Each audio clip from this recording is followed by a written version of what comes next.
Us Against the Gods.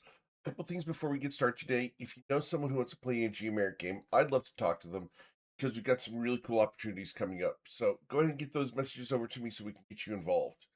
We also have the Patreon over at patreon.com/Geomeric. We're going to be doing an announcement there later today, so go ahead and get on over there.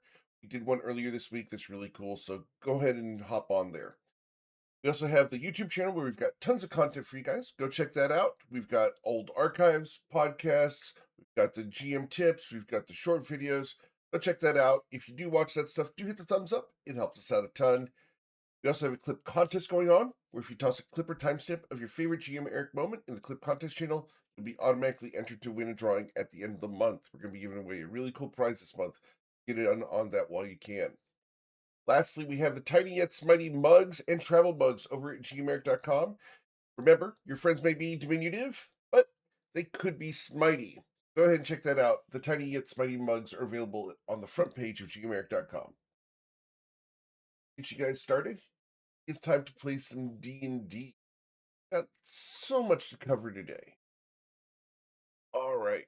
Well, you guys are adventuring in the Fey realms of Toivoa, specifically in Ashelion, where you were greeted by Rifer Ironspring and escorted to the palace, after which you guys met up with Queen Titania of the Fae. After dealing with Covet's parents at the Everfall Cascade, and having a duel against Lord Von Sin, Twilight, you are now declared the best swordsman in the realms and have his blessing to marry his daughter, which you didn't have the first time. After a entire episode last week of, well, frankly, dress up at the Von Sin mansion, you guys have returned to the palace itself and are attending court with Queen Titania of the Fae, having asked for entreaties and various supplications from her subjects. It's at that point that we pick up, as Queen Titania has just dealt with 3 other courtiers and has looked to Twilight's call to see if he has any supplication he'd like to make of her presence.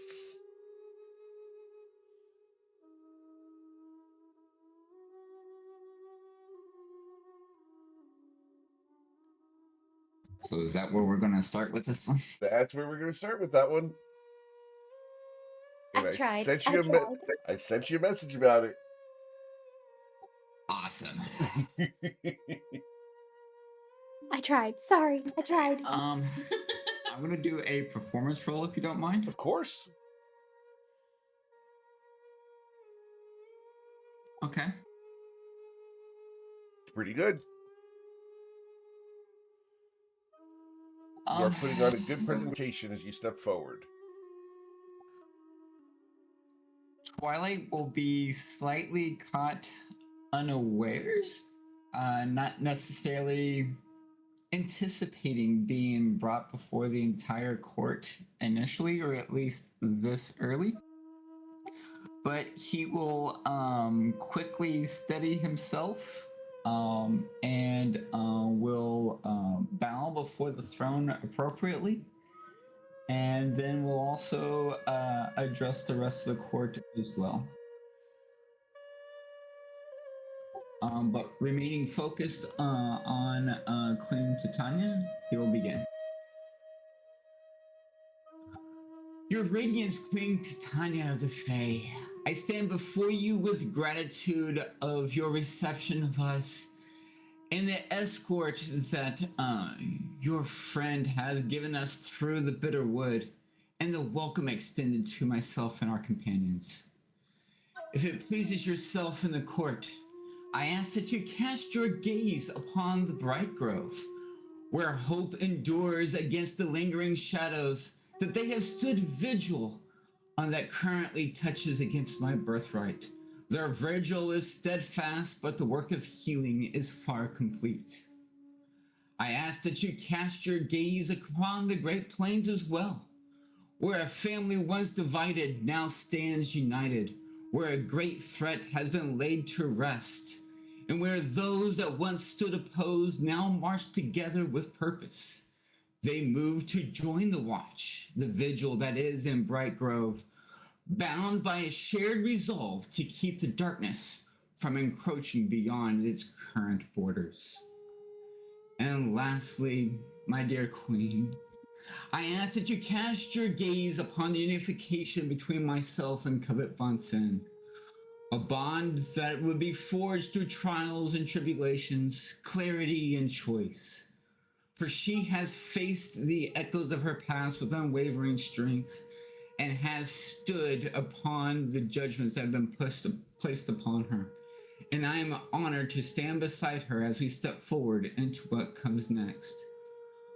My purpose today in this court and before your great radiance is simple: to support Covet as she stands in truth, to lend my strength where it is needed to the realm, and to ensure that the shadows that currently plague my birthright do not take root further and are then removed as a plague and a blight. Whatever lies ahead, your radiance, I meet it with resolve and at Covet's side with your blessing, and in service and stability to the realm and the lands that this court looks to you for its guidance. He bows and takes a step back. Well spoken. Such words are laced with many intricacies. I will gaze upon the bright grove, upon the plains, and as for your entreaty to become wed to your friend, I accept the role of arbiter of this ceremony. We will perform it this afternoon. The Arboretum. You will join us there, yes? Of course, your radiance. She looks at the rest of the court. You will join us there, yes? Everyone begins muttering and nodding. Very well.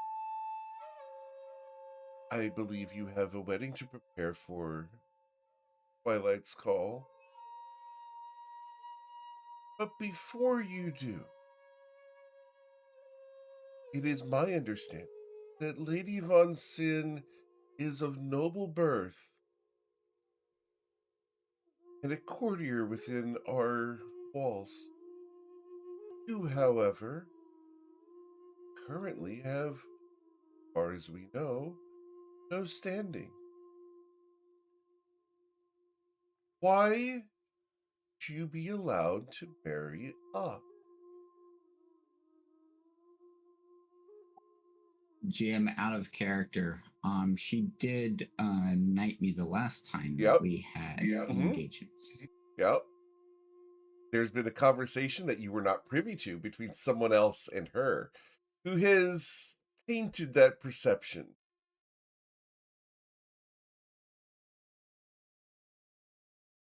If you want to declare your knighthood there, that's a way you can do it. You can declare yourself the greatest swordsman. You can declare yourself the rightful heir to Shintara. You can do all sorts of things here that you and your character absolutely believes and rightfully is true. She is testing your claim so that you declare it in front of everybody else. Make sense? It does. Give me one moment, if you would, please. Sure. Because a certain someone is acting against you. Yep. No, I understand. I had a. Yep, you're good. Take your time. I'm just going to narrate a little bit behind the scenes. For more information about what's going on behind the scenes in this campaign, you need to go watch the replay for yesterday morning's campaign in the Toivo and Sea Dogs, where it was revealed that a shadowy influence doesn't like the concept of this wedding.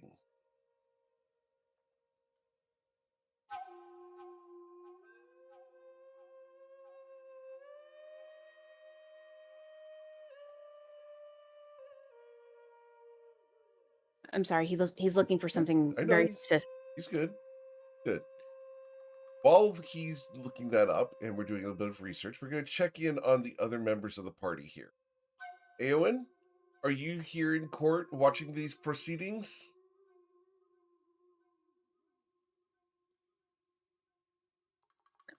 Eowyn is.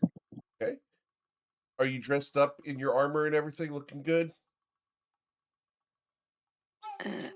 I hope I look good. Okay. Based off of your interactions with the Von Sins last week, I believe you guys got all dressed up. Islard, are you here as well? Absolutely. Cool. Here to support Twilight and Covet. Awesome. The two of you, standing near Covet, look around for the presence of Bwinkle and Ayla. And it appears they've snuck away. I get the perception checks from Covet, Eowyn, and Islarin, because Twilight's very much involved in the situation with Queen Titania right now. Awesome. So Islarin's got 27. Eowyn's got 16. 24 And a for me. 24. So the three of you will see a glimpse of a pair of antlers and a swirl of a green dress going around a corner. You'll hear a little giggle from a moose. It appears someone's going to go and find a very quiet spot within the palace. All right, thanks to Covet, we found it. Sure. So, as the two lovebirds go off to do their thing, Twilight, you stand before Queen Titania, ready to declare your right this ceremony.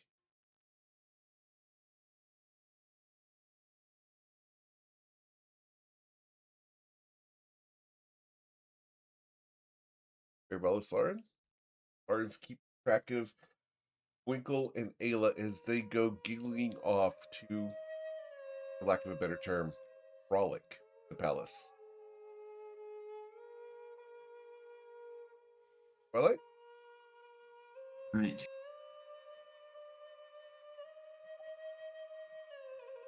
Queen Titania, I stand before you today, a humble scion of my father Knight's Call, former ruler of Chantara Grove that was stolen by the shadows. That's not just my legacy or my birthright. I was knighted by your hand, nay, just yesterday.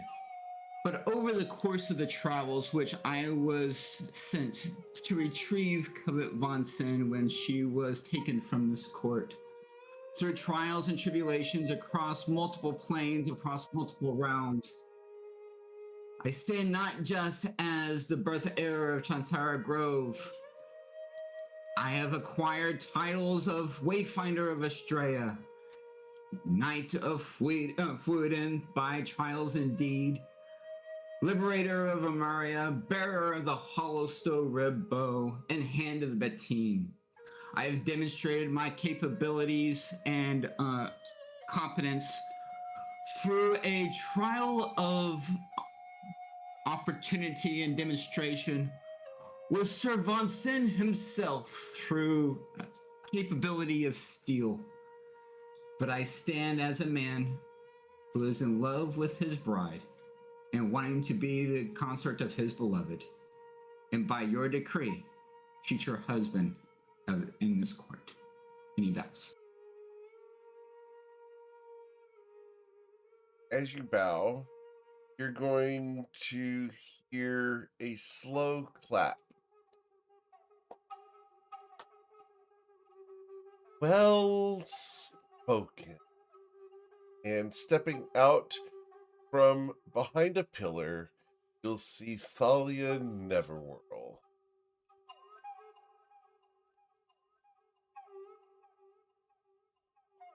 Lady Queen, this man claims these awards granted to him through deception and through guile. He's influenced your ear to view him in the most favorable of light. But without his ancestor, the Shintara Grove would be free. It's his father's progeny that sits before you. The responsibility for the corruption of the Shintara Grove rests upon his hands. His father is directly responsible for the loss of such a wealth of goodness.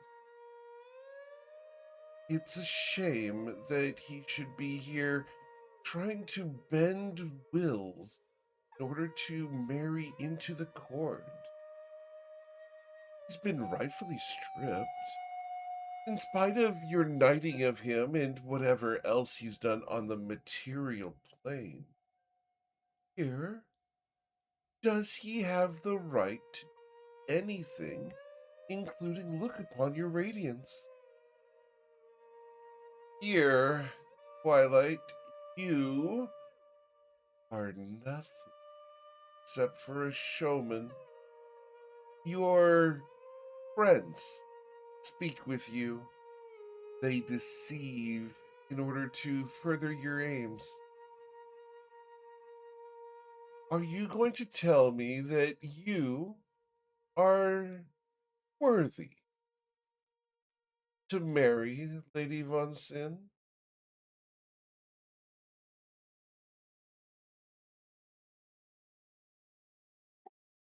Thalia Neverworld, Scourge of the Shadows, Stealer of the Sun, of the Lady of Shadows from the material plane, Plague upon Chintara Grove, laughed at by both the Seelies and Unseelie courts. I'm surprised to find you here, especially with your barbed tongue.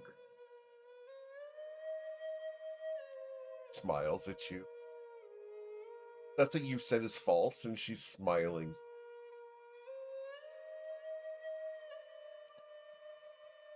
I have not, nor have I ever stated that I am worthy of Covet Fonson.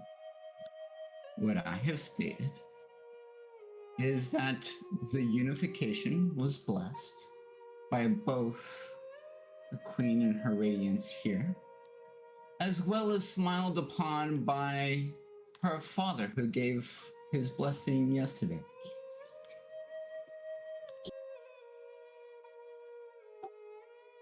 And it is through demonstration of capability across multiple planes, not just the material, but here in the Fey realms,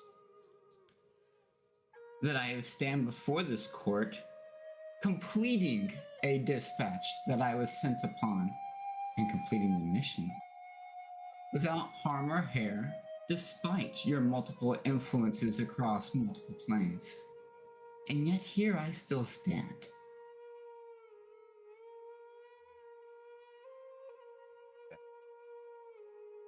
In that case, if that's what you believe, let this court go ahead and marry the two of you. An heirless, a propertyless man marrying into the court. It'll demean the court to no end. You don't own the Shintara Grove yet. It's not liberated. Whatever happened on the material plane is beneath this court. Everyone knows it. All you have are words. If that's what this court wants to do, then so be it. I'll have no part of this, and you will debase yourself, Queen, by performing the ceremony. Bold of you to give guidance, direction, and orders to the Queen, Thalia. I didn't expect you to put yourself above her and to give her orders. I defer to the radiance and the wisdom of the queen herself and what she has bestowed upon me, my future family, and my bride. I give no orders. But what I say is true, though. The court will be diminished by your presence in it. If they want to do that, that's on them. I It have would be no bright. control here.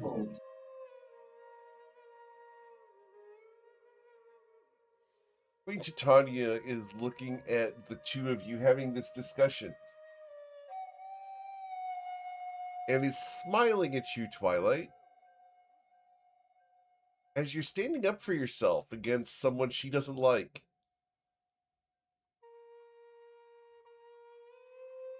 Thalia, I look forward to the day that your blight and shadows no longer plague my homeland.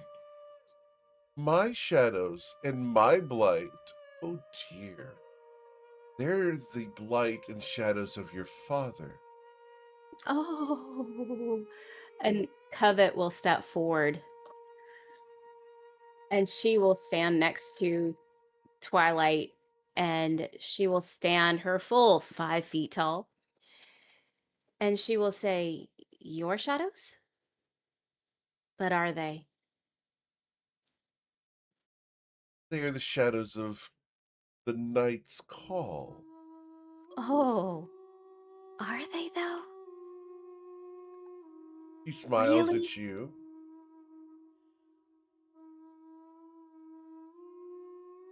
They are. Oh, He called them only oh, because I claimed the land when it was abandoned by the rightful heir. Do I hold thrall over the Shintara Grove? the And only I reason why you hold it have in claim. shadows is because you stole them. Or am I wrong? I don't think so. They were originally brought to you, but then you stole something to get more power. I've stolen nothing. Ooh, the Child of Shadows. Ooh, are we really going to lie about that in front of the Queen? I have stolen nothing. I do not lie. Not here. Not anywhere. I have no reason to. I don't believe that you are worthy, Twilight's call, to even darken the door of this establishment. But And yet you are here before the court, which shows that you consider my very presence a threat to the countdown of your current domain. no, dear boy, I have a right to be here. Otherwise, the Queen, the lady, Her Majesty, would throw me out. I am advocating that she do the same for you. Apparently, she views you in a higher light than you deserve, and I will not be able to change her mind. I Be look married. forward to the day when you no longer darken these halls. Thalia, another. Be married. See what happens.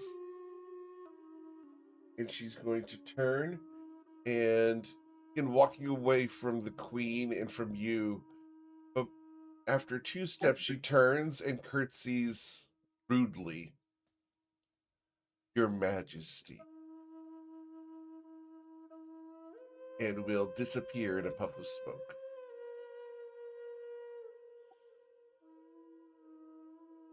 Queen Titania turns to you, Twilight. You have represented yourself well. You have done as best as you could in a trying time. We will hold a wedding between a worthy man and a worthy woman. I see you this afternoon, the Arboretum. We are dismissed while I must contemplate some things. As she says, we are dismissed, she is going to nod, and the court is going to begin to disperse. Are you guys going to leave, or what would you like to do? We will bow and comply with her guidance. Very well. As you guys depart, you guys have the entirety of the city to go through. You guys come out to the Dreamweavers Amphitheater just outside the palace. People are murmuring and gossiping about what just transpired and how well you presented yourself in front of the queen and against Thalia.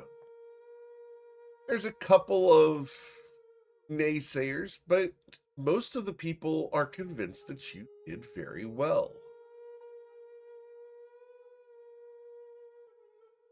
So, as you come out, you're going to see Slarin and Aowen there with you. What would you guys like to do? No sign of Winkle or Ayla at the moment.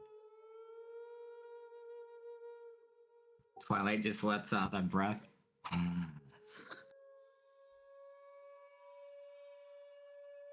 That took everything I had. You did Oh, well. and she's still alive.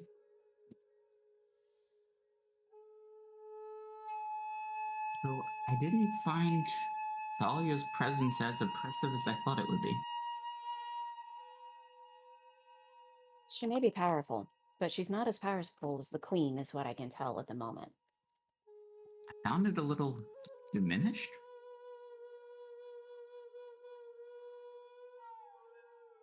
Maybe.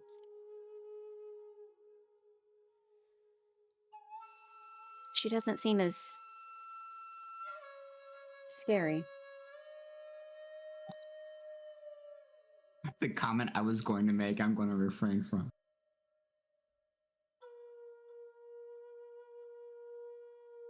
Is it because we don't have shadows anymore? No, it was going to be along the lines of a dog barks loudest when it's threatened. Oh, did you just call her a female dog? Happy.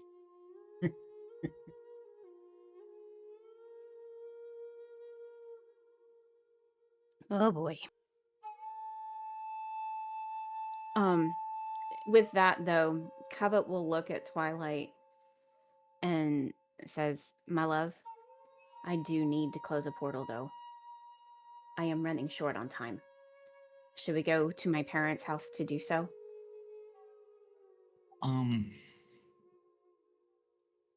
Yeah, I think we should.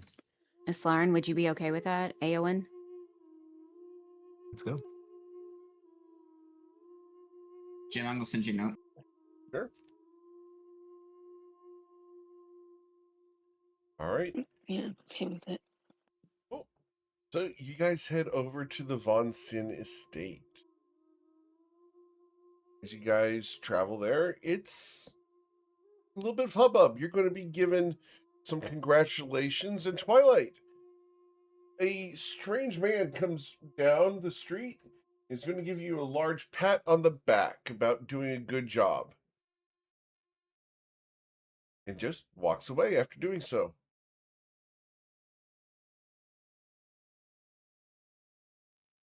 Do I recognize this man? Think so? Do you have a picture of him? Right? Don't? Then no, but that's okay. Dressed in a full suit of plate armor with an autumnal theme. Put him on this.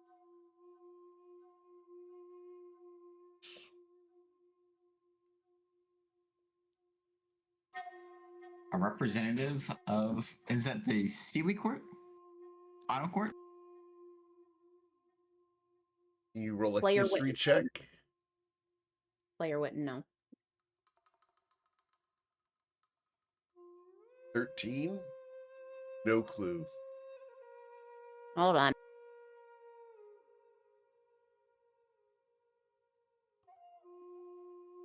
Would Covet have seen it first? And if not, then ignore this roll. But if she had seen it, 22.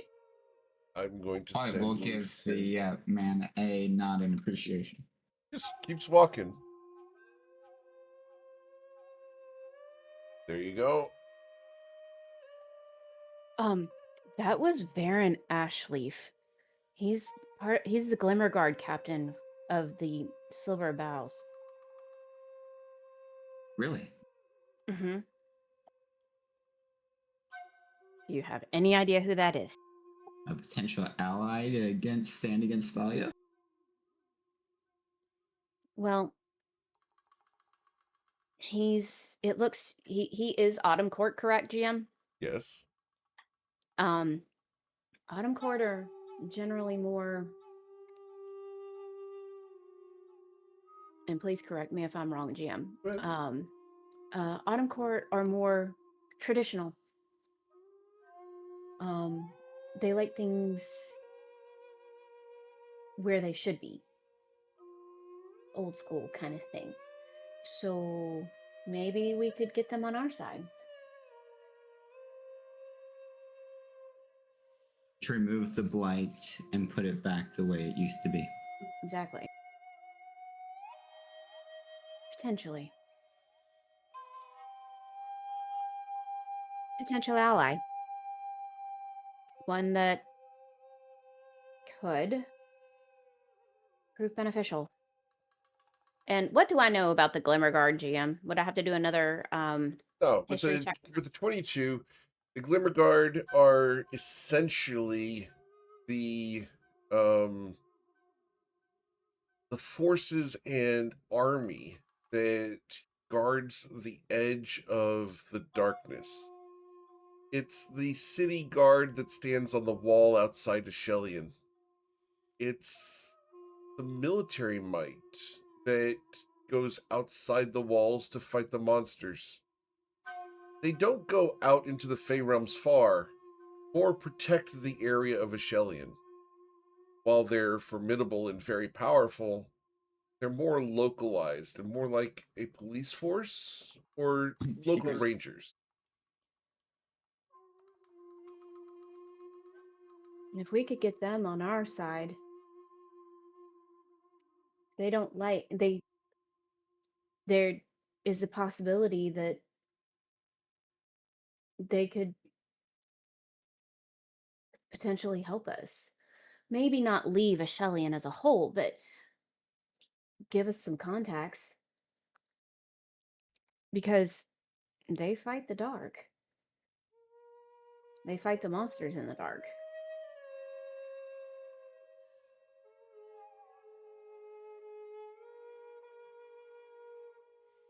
Maybe find a portal with them? Are you asking me to cast a portal? I need a portal because otherwise it's gonna hurt not too much longer. He will pull out the manual. In the house, in the house, in the house, in the house! As you come up to the house, you're going to be greeted once again by Garrick. Hello! Oh, you're here for dinner. Come right in. Derek, we do have some business just before dinner. I really need to do that. It's rather fine. pressing. Party poopers. Fine. The Fig Newtons are there on the counter. Help yourselves. You are a wonder. And she gives him a wink, and she takes everyone, I guess, over to the parlor where they were before. Sure. Where you will find your parents. Exactly who I wanted to see.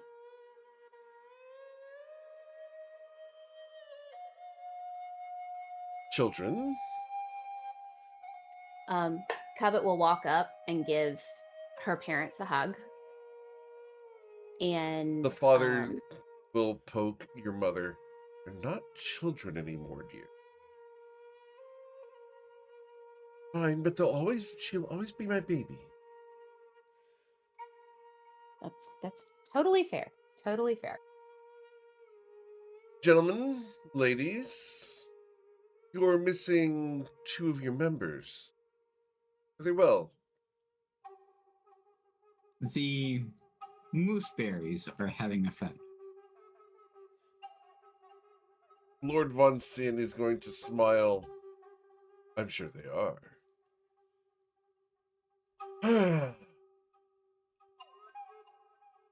Well, we maintain a good diet of them here in this house.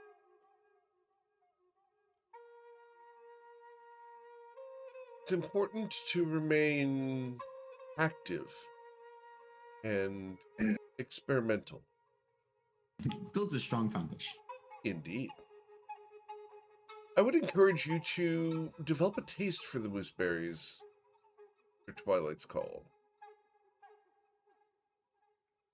It keeps the excitement in our marriage, and I would like the same for my daughter's relationship. Understood.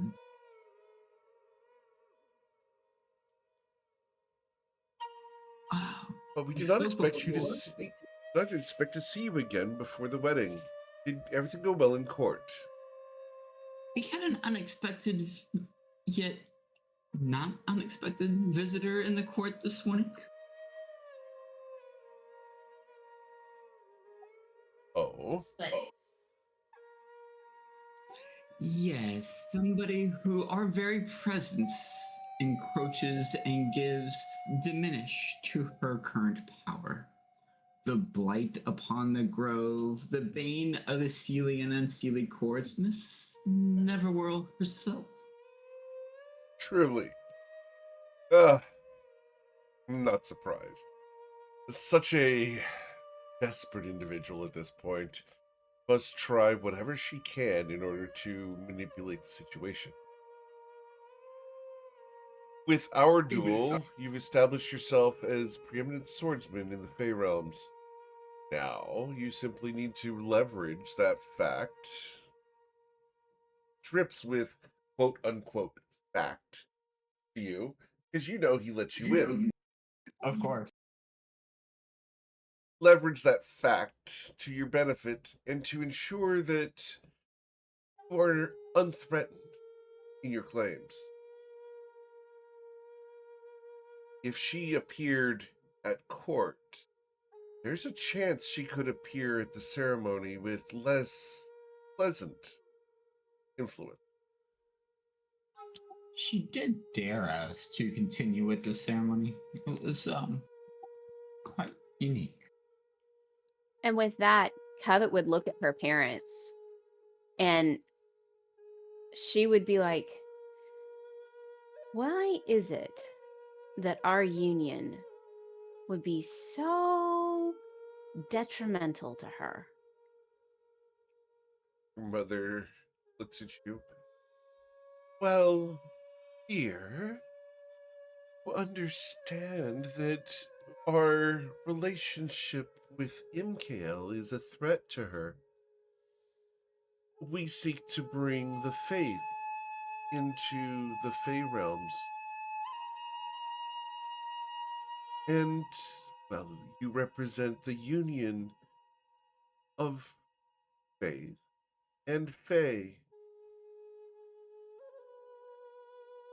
Her shadows are a remnant of death that has not passed on. By removal of Thalia and cleansing of the shadows move on, which is what MKL desires here in the Pharaoh. Oh, But if we our Lord requires more than simply that, Mr. Call. he wants a space. Indeed. A representative upon the court. A foothold between faith and Fey. And you represent that.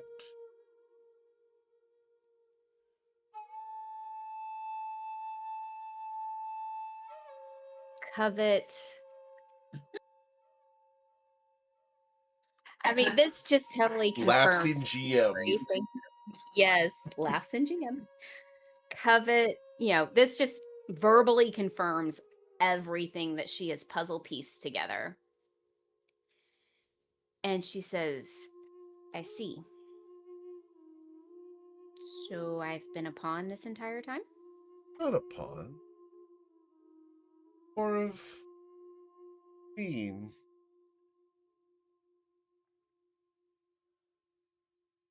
So what is the end goal?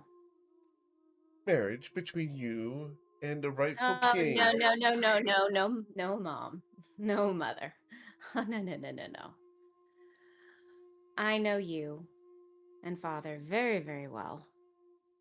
You would not be, or would not have gotten where you are in the courts before retirement, as she looks pointedly at her father, without being ambitious. So what was the ambition here?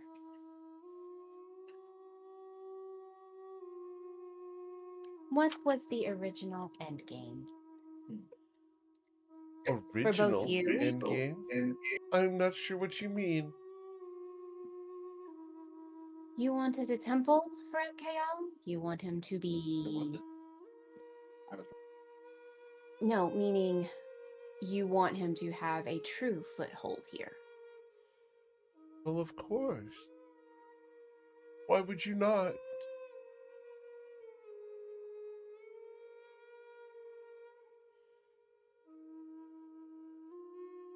And does he want the Shantara Grove? Oh no, dear. Shintara Grove is a means to an end. It needs to be purged for the good of the Fey realms as a whole, and for all of reality. That much we agree on, don't we? Of course. And so what's the end? Our Lord seeks to ensure that more souls can enter his warm embrace, so that they can come to see the truth that MKL loves them, not just on the material plane, but on the Fey plane as well. It has been my goal and my opportunity, nay, my privilege, to help arrange that meeting over the years. Indeed. Which is why we have encouraged you to marry our daughter. You are a shining example of the church and faith that we so heartily follow. And seeing the... And Covet will see the deliberate tap dance that Twilight is doing.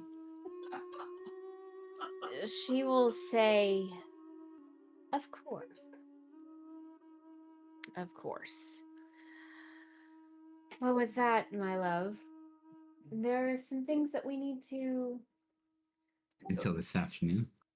demonstrate. Oh, yes. And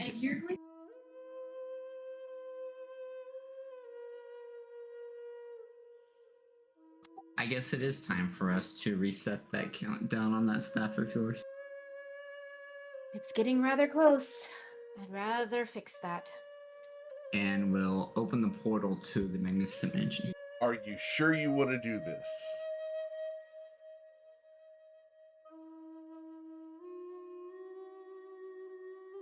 Does it remove the book? How many charges do we have? We've got 2 charges on it, but it will remove the power from the book.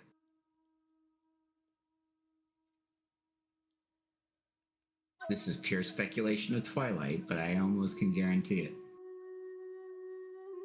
That's a good read.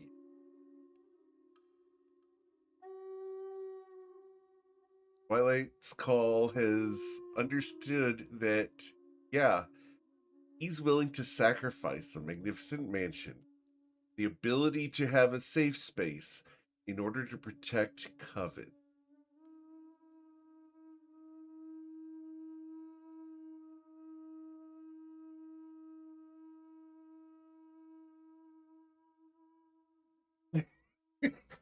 Those who can't see the webcam, I'm in a world of hurt right now.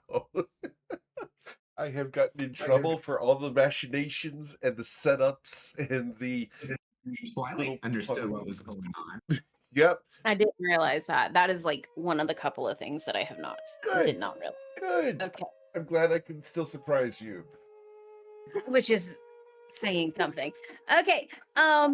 So with that,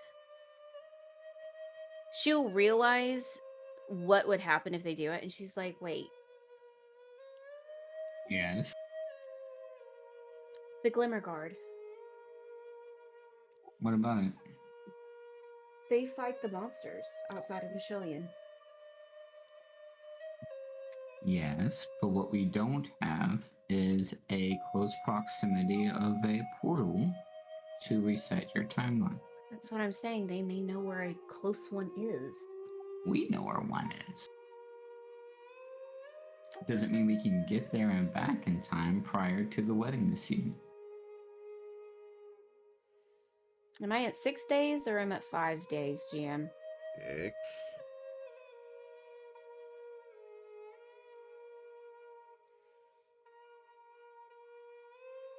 There's tons of options for you guys here. I'm just making it hard on you. Present challenges, allow you guys to try to figure out how to handle them. I knew what was going on.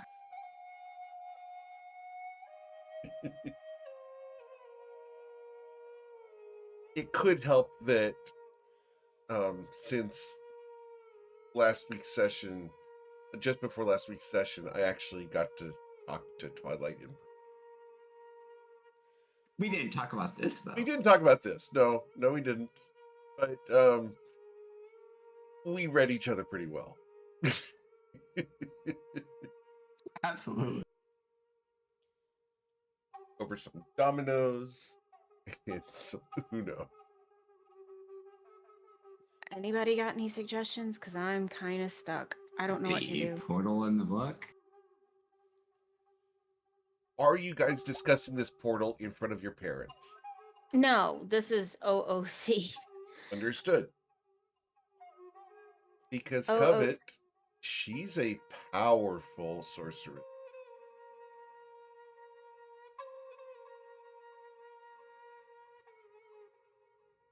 You could ask her to help you. The portal. Yeah. Asked. Yeah.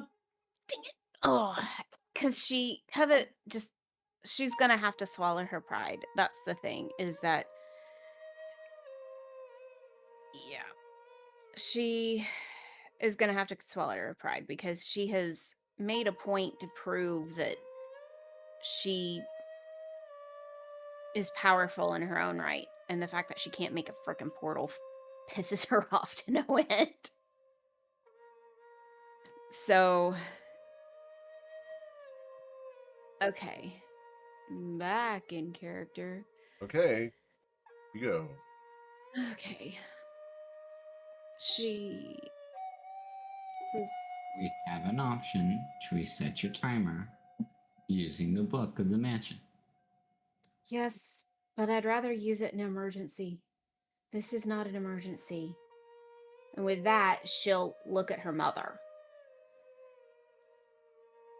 And she will say, Mother, I have become very powerful in my own right, but there are even times where a girl still needs her mom. Do you still have the abilities to cast portals of any form? Yes. He smiles and touches her husband's chest. Yes, I can. If needed. Well, it is needed. The baneful Ashwood Spire, as she brings it forward, like just a little bit, she will explain what the baneful Ashwood Spire does and the point of why she even has it. and she will explain why the portal is important and why she needs to close it. And she requests to demonstrate that she is capable of closing it.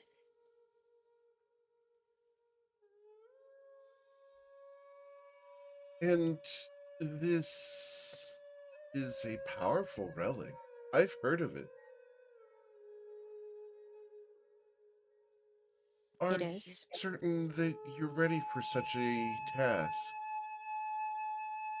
I have closed portals before. Well, in that case, if you are ready, I will perform the incantation. Husband, make sure the house is fast. Your father will leave and close the doors to the room. And she will tell the rest of the group, please make yourselves ready because I don't know what comes out of these things. Oh, nothing will come out, my dear. We hope that everything remains as is. Opening a new one, for you to close. After all, I would do anything for my daughter. She turns and goes to the center of the room, spreading her arms wide. She begins incanting, and as she does so, crimson magic begins to form in the room in a magic circle in the air. By ash unjudged and bone unclaimed, by crownless kings and beggar named, I speak the truth, all breaths deny, that none are more and none are less when they last die. Imkael, holder of the still veil, finder of saint and sinner pale, open not by worth or sin, but by the end that waits within. Let no blade bar, no prayer accuse, no virtue lift, no crime refuse. In death all measures fall away, so turn the key where all must stay. By name unspoken, by final breath, I walk the line made flat by death. Gate of Imkael, hear me call. All are equal. Open all. And a portal tears open in your parlor here. Rimmed with crimson, beyond you see the inky blackness of nothing. He turns to you, Covet. Here is a portal to be closed by my daughter, never to open again.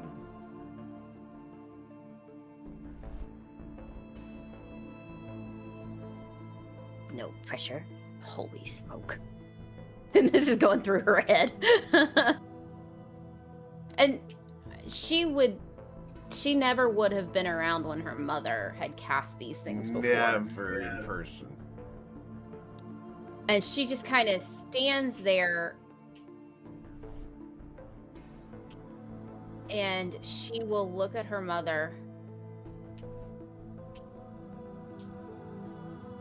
in awe. And knowing that she is running out of time with this portal, she will walk to the closest that she needs to be, which is like 10 feet. You're going to start to feel a drawing towards the portal, almost to step through it. Can I get a wisdom saving throw? And this is a intense and very important die roll of a DC 22 wisdom saving throw against a charm. Be compelled to go and join MKL's warm embrace.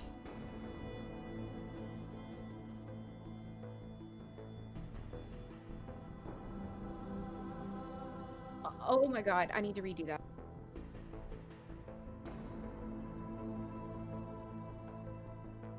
I'm gonna use my... okay, so that was, even at the best, it would have been, what, a 20... 21. Oh, okay. Let's try it again. Let's try it again. Oh my god. Oh my god. So you think your inspiration? Inspiration going away. Very well.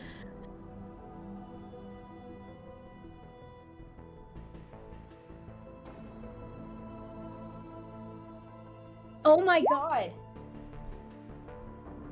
That's My inspiration as well. it's Lauren's inspiration goes away. Oh, thank This you. Covet's will is wavering.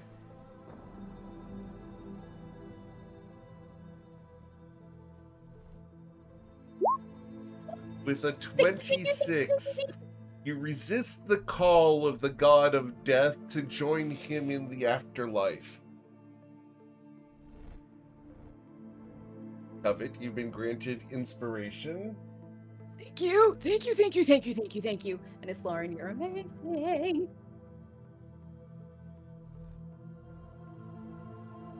And with that, Covet will close the portal. And with a snap, the portal slapped shut. And the mood in the room lightens, and your mother smiles at you. Have become quite powerful. And she comes over and gives you a hug. That was very impressive. She smiles and then looks at her mother and quietly asks, "What are you to MKL? I know there are many levels, there are many people that are beholden to MKL. What are you?" Smiles. Whatever do you mean, dear? I'm simply an emissary, a servant,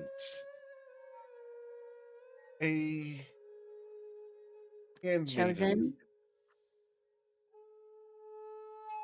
Smiles at you, my dear. You know that I would do anything for you.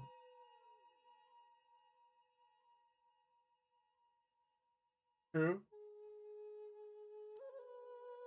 True. I would die for you if I needed to.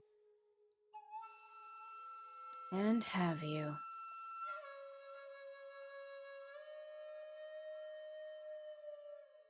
And you're going to see your mother's image shift for a moment. And as it wobbles,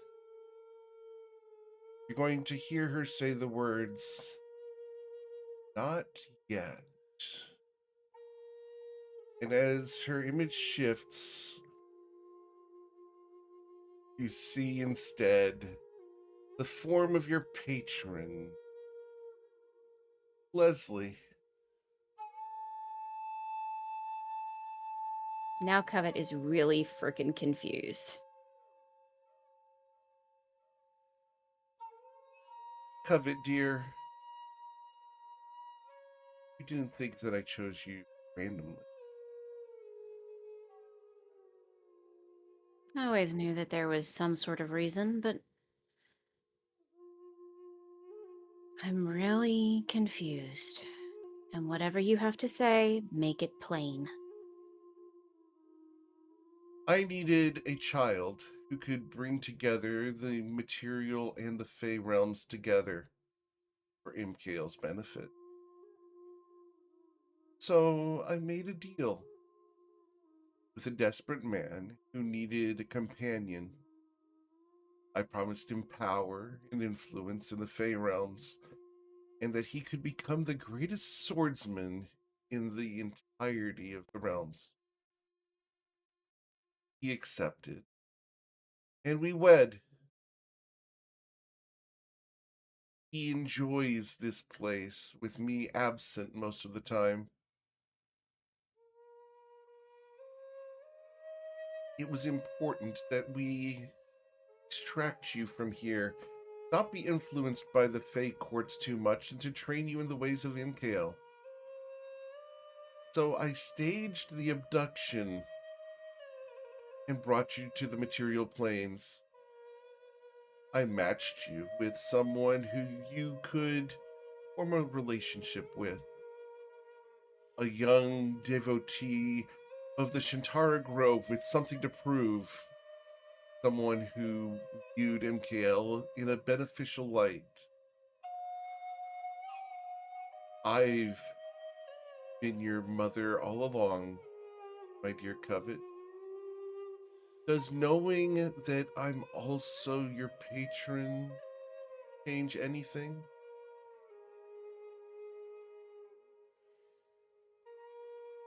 Okay, hold on. The player needs a moment. Hold on.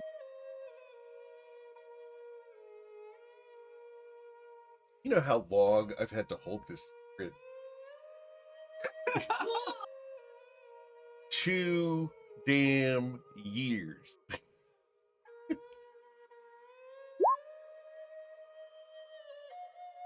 Door drop!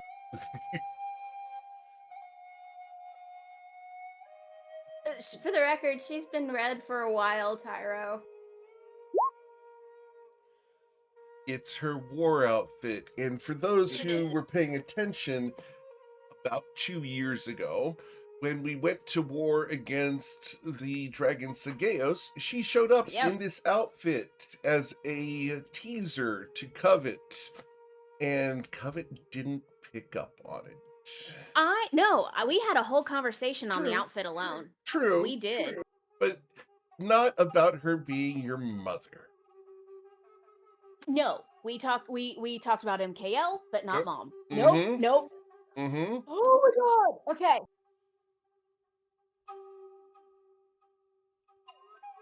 That explains the close eye she's maintained over the years.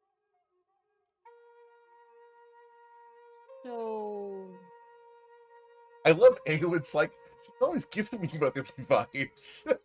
So Aowen's kind of dug it the entire time, and honestly, it kind of makes sense. I mean, so Covet will just kind of stand there. So, how many half siblings do you have out there? She looks at Leslie. She smiles back at you. Commitment on the Fey realms doesn't mean that I'm bound on the material plane. Oh no, that was not the question. That was not the question. It's largely How many half siblings do I have? At least one. Yeah, I know of one, and she's in a library, which is not. Oh no, he's no longer in a library. Oh, where is she now? Your sister is in Andosia on her own little mission. If you want to find out more about that, join us with the Raiders of Forgotten Lands on Friday nights.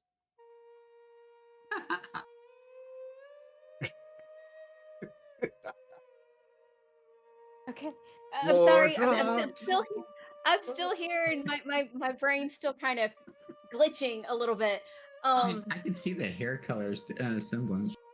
Eyes, yeah, and their whole kind of stance, yeah. Mm-hmm. Uh-huh. Yeah. I've been enjoying this for years, literally. The So fact that she's always called you my dear Covet. yes, but oh, all these things are just coming back, and it's just like, Which The was genuine concern with the Judge of the Dead, the genuine concern with all these other things. Ensuring that you get together with Twilight, always encouraging your relationship with Twilight, constantly pushing it.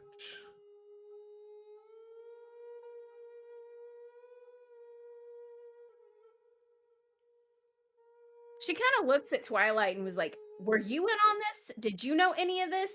no, of course not. No, he's innocent in this. And See, I've totally innocent. never lied to you, Covet. No. But it does explain, on top of everything else, why the contract was written the way it was. Of course, you had to be That- protected. But the wording, it was very important. And she just she stands there and she's really looking at Leslie through a different light now. And she's like, "So what do I call you now?" Because in the material plane, you're Leslie. Here, Here, I'm known by several names. But you can still call me Leslie. Or Mother. I'll answer to both. and what titles do you have here other than married to father and the titles that go in along with that? But you said you have many different names here. What are your names Oh, here? I have many names everywhere, Covet. As do you. Don't you, Captain? She smiles. She smiles. Covet smiles back.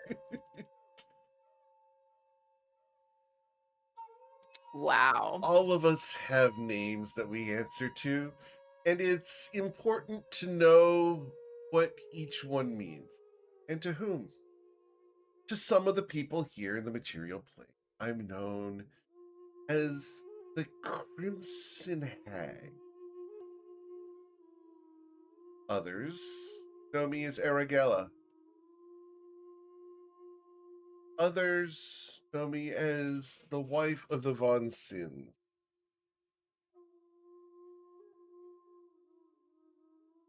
I don't like the title of the Crimson. I think it's No, absolutely not. No, no, perpetuated no. from a point of hate.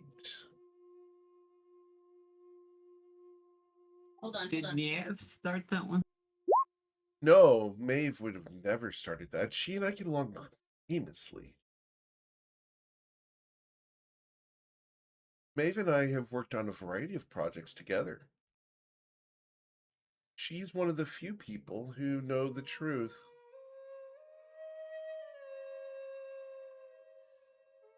Other than your father. And at this, Covet just starts to laugh. And she laughs, and she laughs, and she laughs. To the point where it becomes, it's past hysterical. There's tears rolling down her face. She becomes completely undignified and sits on the floor. And she has the baneful Ashwood spire resting across her lap. And she just laughs. And at that point, she calms down. And she's like, everything was orchestrated. Everything was a plan. It still is. You're getting married today, and I wanted you to look your best. There's a reason your dress matches mine. For those who don't know, the player sent me art to be using, and she created the dress that matches here.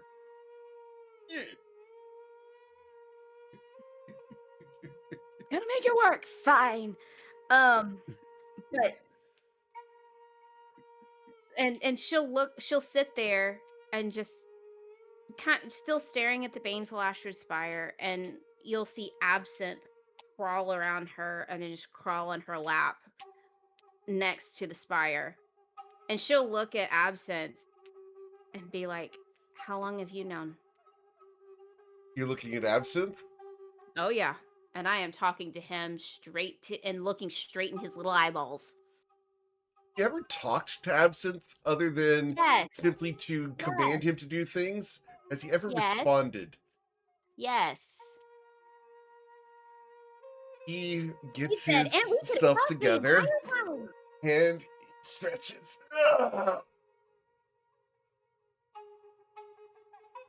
The whole damn time. Of course you'd know. Of course I know. You think I chose to be your familiar? No, I was assigned. And you'd wow. Not a red dragon? And she looks up at Leslie. Leslie looks at you and smiles. You always did have a penchant for green. Yeah, she does. And she looks over at Twilight. And she's like, "Yeah, I guess you're right." We figured that collecting a fey dragon and having him go with you everywhere would be a good way to keep track of you.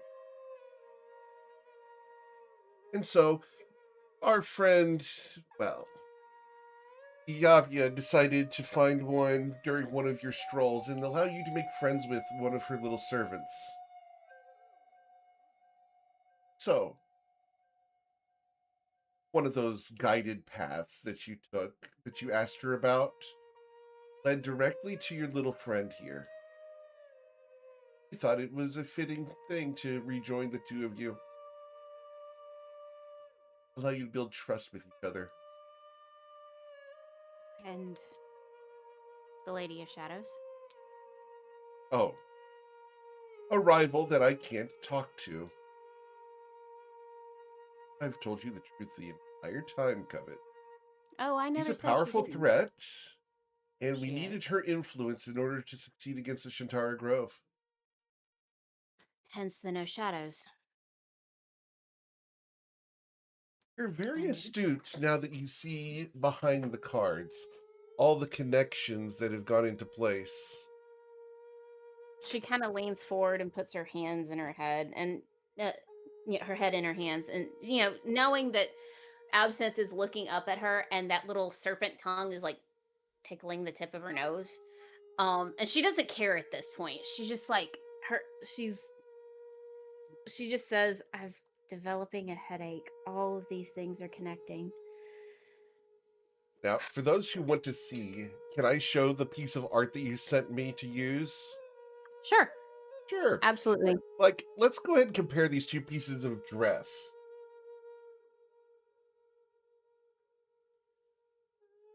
Yep. There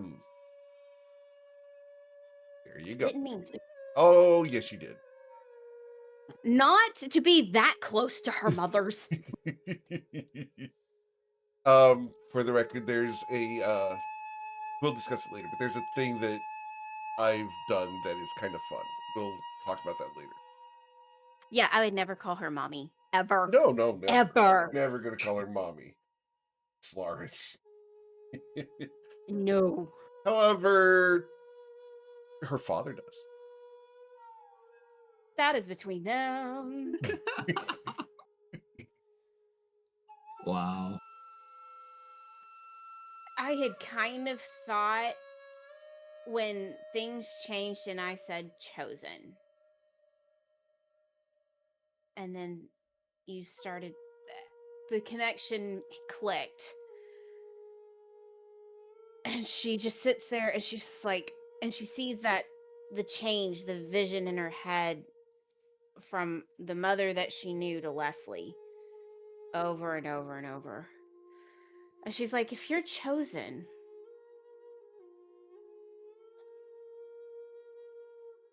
and I'm technically your daughter."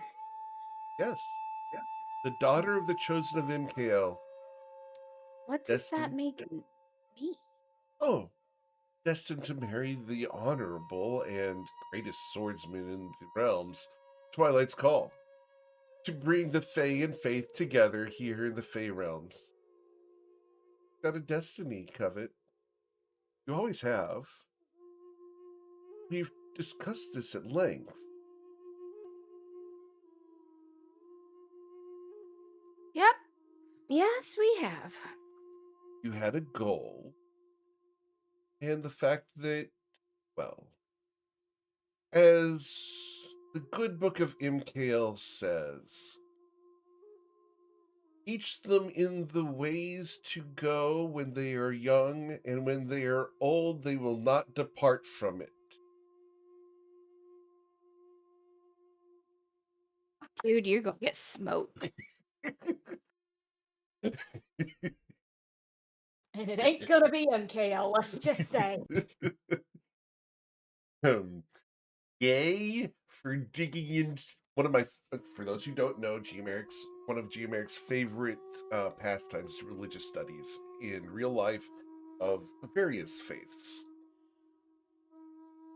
And it's fun to bring things intertwined to. Yup.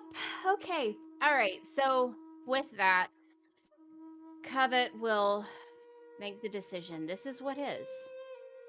This is. She feels like a fool. She really does, but she's not going to let that show. And she's going to put Insight. yeah, she's just going to go through all of it, and she's just going to incite the crap out of it and see if making sure all of this is true. All of this is true. Everything that's been said makes sense, connects all the dots. You can go through all of your journals that you've gotten over the past 2 years. I've been exceedingly thorough on all of this. I spent much time making sure I didn't screw up on any of this. Everything is accurate. She's telling the truth. Leslie is your mother. She made a deal with a Fey Lord who was in the Fey courts in order to get her footing in the Fey courts herself, because she didn't have any standing here prior to marrying your father. She needed power, and she got it through, well, certain assets would be a good term. She's made the right deals, right influence, and has put all the dominoes where she wants them. Just like you would if you were her. For the record, this very much sounds like a Pete and repeat of what occurred in Shadow Shaddai with one of the team. Yep. Just a little less undid. Yeah, So and a little bit more friendly.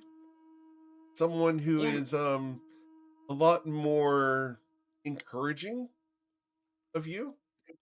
Yeah. So But when you and Twilight sent me your character questionnaires, it was like, oh, we're doing this. is this payback for all of the hey, you need to make sure you do all this stuff by this date? Is that No. it, boss? No, this has been in place since before you started working for me. This, Okay, just making sure. This has been in place for literal years since you started playing Us Against the Gods. Full transparency, this Covet and Twilight joined the Us Against the Gods campaign after it started. But we've done Islarin's storyline for the most part. There's another thing that has to be checkmarked on that, but we'll get to that eventually. We've done some of Eowyn's storyline. We still have a lot to do on that. But we needed to do Covet and Twilight's storyline. After all, we did Ayla's and we did Boinkle's, and here we are. Okay. So she sits there. She's gathering her thoughts. She's trying to get herself back to being okay before she stands. And she thinks back to the perfume that was on her bedside table. And when she thinks, when Leslie hugged her just then, Mm-hmm. was it the same perfume? Yep. And that's what's going to solidify all of this for her. And she will stand. In fact, you recall now that you're having the hug that your mother changed her appearance slightly over the years, changing her hairstyle, becoming a little bit more slender and taller, wearing more jewelry. But when you were a little kid, she looked like this.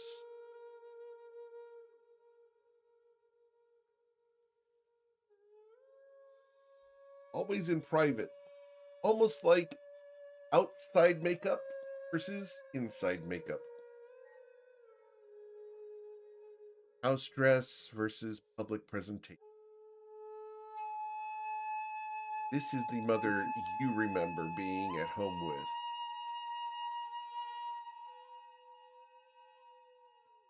And she'll just sit on the floor and just look at her. Just look at her. He smiles and is going to sit down next to you. I know it's a lot to take in, dear, but you're strong. You have friends. This Lauren here has proven to be an excellent ally. And I thank you for that, Islaren. Ambassador, you have been an excellent friend to my daughter this entire time. Eowyn, you as well. Powerful pyromancer. And from what I understand, Ronaldus Basil has been keeping tabs on you. He's looking to promote you the next time you come back to Nausea. Now, as far as Boinkle and Ayla, wherever they are, I'm sure the mooseberries are doing their job. Brought in a special shipment to ensure that, well, the future chieftain of the Moosatars was sated. Well, you'll be glad to know the Wendigo that was in charge of all of that has been definitely dispensed of. We heard! That's so well done. You didn't by any So, chance capture it, did you? no. It's been useful, but such is life. He was definitely more than I expected. But that being said, and she's going to look at Twilight. She's like, you've sent us to all these places. And she says the word looking at her, and it still feels kind of odd, but at the same time, not. It feels right. And she's going to look at her and say, you've sent us all these places, Mother, but what do you really know about Knight's Call and the magics he used? Well, I knew you would eventually ask this question, but I thought you would ask it in a office in the Longstriders Consortium. Well, we are far from Longstriders. Oh, yes. But you had the opportunity, and you never asked. Never crossed my mind you'd be my mother, and here we are. Well, of course. And I suspect that you didn't trust me completely, and I suspect, probably rightfully, that you don't trust me completely yet either.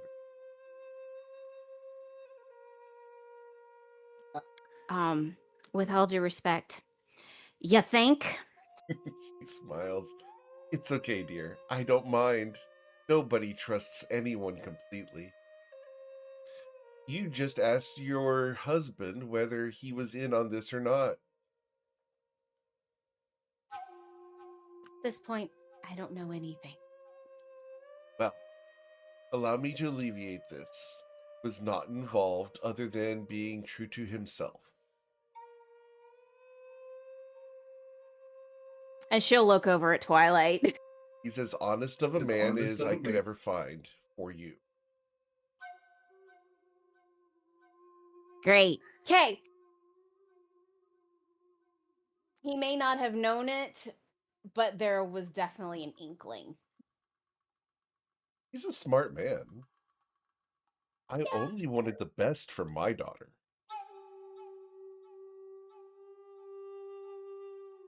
Just sounds so odd. But yeah, okay. I have questions, but Have it, dear. Would you have preferred marrying a Musatar?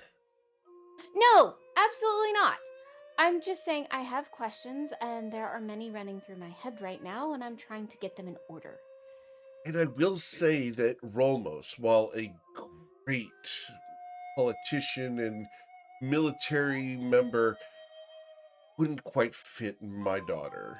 You understand this, Lauren? I think he's a great fit for you, but is a little bit too rigid in his ways.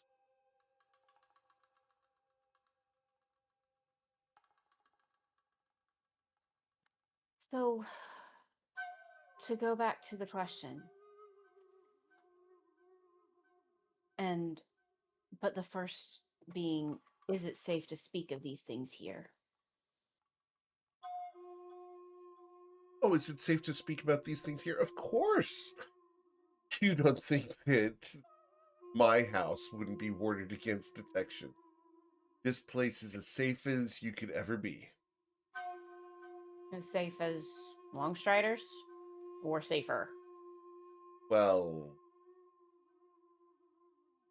close. Are you okay enough with me asking these Oh, questions of course, here, then? dear. Any questions that any of you have, I'm willing to answer. As far as Knight's Call, that's what you wanted to know about, right? Yes. Yes. What I've been able to determine is that Knight's Call was offered power by a individual known as Duldrin Shadowscar. And here we go, guys. Take your notebooks out. We're going to do all the lore dumps on all the secrets of the Shantara Grove and everything that we know. Duldrin Shadowscar offered your father power, Twilight, in exchange for some of his, well, let's call them progeny. A sample added to a dragon's egg. It was taken from there by Duldrin back in time to face off against the great dragon Emeria Rosie. During this compromise of his morality, your father, Twilight, made more deals for more power, influence, and trade. Shantara Grove was powerful and a source of great magics. Their products have spread throughout all the realms and are treasured by those who own them. Mithril shirts, magical weapons, trinkets, and jewelry. Even your jewelry, Slarin, is nearing the quality of the Shantaran jewelry. These trinkets and crafts were becoming commonplace, and he was losing political power as people began to consider them not special. He made deals in order to further his aims, to gain the political clout that he needed. Unfortunately, he made deals with the wrong people. Shadows, fiends, friends of Duldrin Shadowscar. He made many compromises. He neglected the worship of Shantara herself, the archfey that once ruled Shantara Grove, that kept it vibrant and energetic. Well, lost power due to his neglect. People viewed him as the powerful agent in charge of everything instead of Shintara herself. Over time, to be more like the people he stayed with than who he was. Birds like birds of a feather flock together, and Knight's call compromised his morality in search of power. When Shintara fell and the shadows crawled across the land, Knight's call was there and realized his mistake. He had taken in guests. A horrible gift was left on the Shintaran Grove. The child of shadows welcomed into his house. He brought it in as an adopted thing, brought it into his den, and left it there, where its influence tainted the people of the village.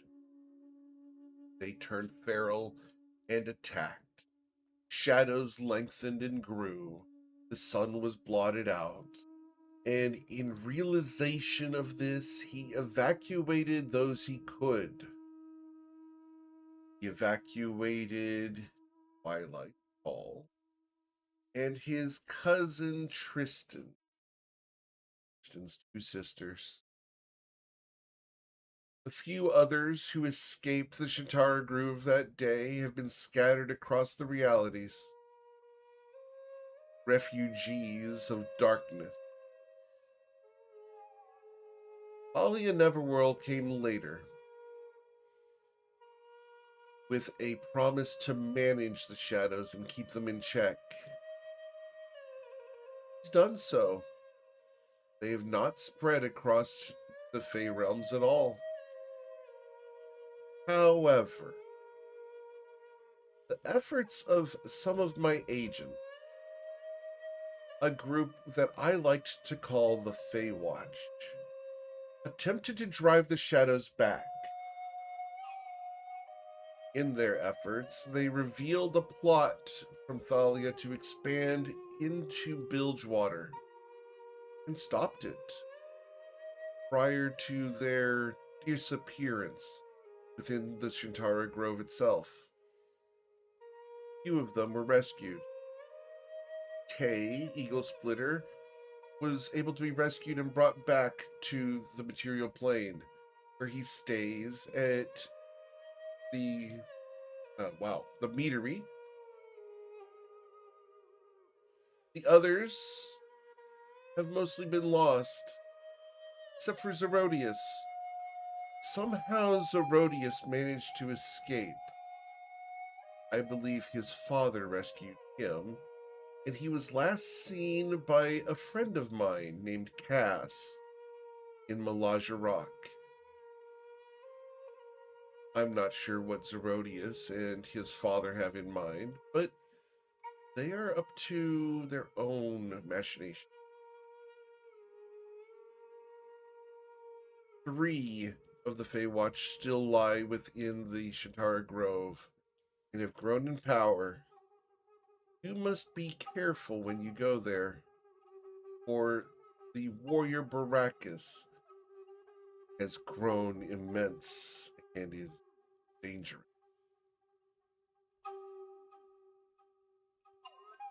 As far as Knight's Call goes, he was lost, not dead. There are rumors that he has been seen in the Shintara Grove, crawling along or walking as a shade in shadows, bemoaning his failure. Is there the potential for redemption?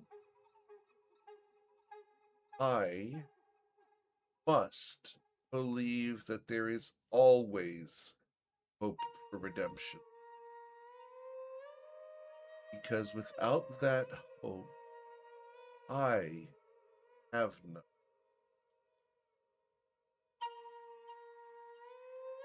I've done a lot of things over the years in order to ensure that my friends and allies are protected. I've done what I've needed to ensure that everything is safe. Your friend, the Longstriders Consortium as a whole, I have sacrificed more than you can possibly imagine in order to ensure that what is good is protected. Thalia Neverwhirl is a custodian of darkness. We may, together, with the political influence that you've gathered from the material plane, the form of Sultan Lagos, the people of the Carial Isles, the Shinoza Protectorate, elemental forces within their domain, and even the Longstriders Consortium and the Blue Cloaks of Nausha, the people of the Fey Realms, we may be able to drive the shadows back in Shintara. We may be able to reclaim it for you, Twilight Skull. But without the divine influence of MKL, not be able to hold them for long. Not forget the favors owed by the celestials we freed from the caverns of time. That is true. I'm sorry. You Well, we went never through the- told her about them.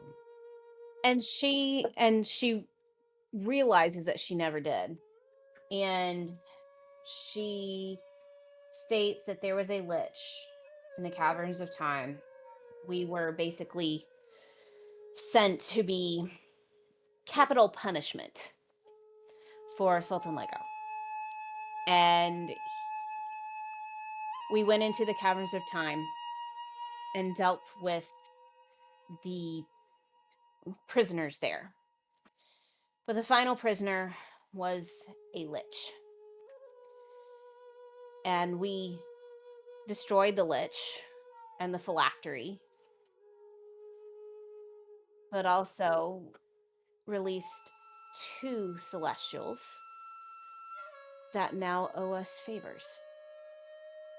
This is very good. I'm so proud of the two of you, of your entire party. You take so much initiative and do so much good on your own. This is excellent. Do you believe that they'll be able to join you on the assault on the Shintara Grove? Or perhaps act as guardians once it's conquered? Their lending of aid was part of the bargain struck. Excellent. You've been very good at this, Twilight, and there's a reason I chose you. I like a good redemption story just as much as anyone else. But as far as Thalia goes, we must keep her alive. She Say can't. again. She Why? can't. Go for it. Go for it, Islaren. Sorry. Why? Shadows exist. They are a part of life. And do not want the Lady of Shadows from Ochakvok to be the ultimate arbiter of them. Dividing their power between Thalia, the Lady of Shadows, is the best thing we can do. We can diminish her power, of course. We can reclaim the Shintara Grove. But Thalia Neverworld needs to stay as a custodian, a janitor of shadows, a guard, a nobody, a demeaned rat at the back of the Fey courts with no job other than to keep shadows at bay with a candle. And the influence that she is promulgated across both of the planes. What she's done to the material plane will be difficult to undo. But shadows will exist regardless. Wherever there is light, there are shadows.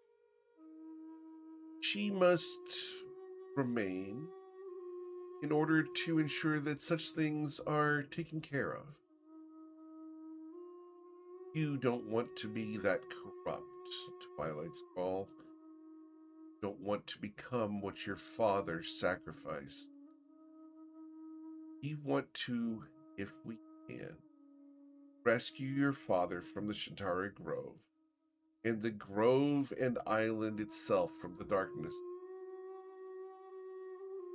If you shall accept it, after the wedding, I have a new quest for all of you. And of course, you'll have to discuss this with your friends, Winkle and Ayla.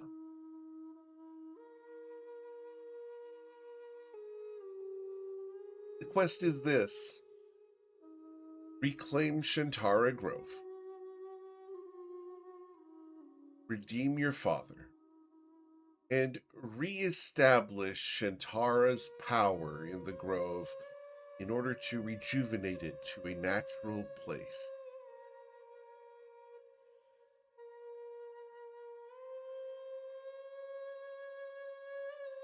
So reclaim, redeem, and then what's the last part? I'm sorry. Re-empower Restore. Shantara.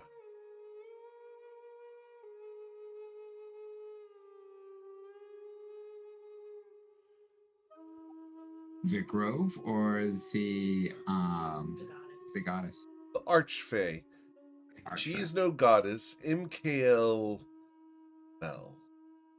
The portal between the Fey realms and MKL's embrace is now closed.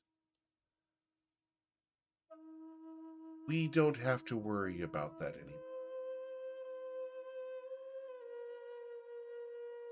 I think I'm gonna throw up. Oh my god. That was a means to an end. If I ever saw, hey, I need to acquire the shards to get the portal to free my leash.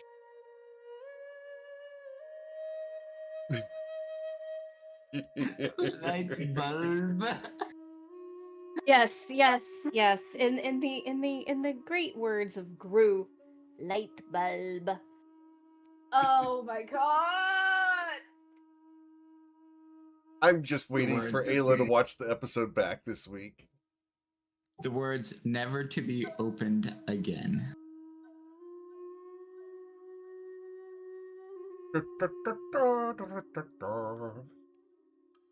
Direct influence. Uh-huh. No direct influence.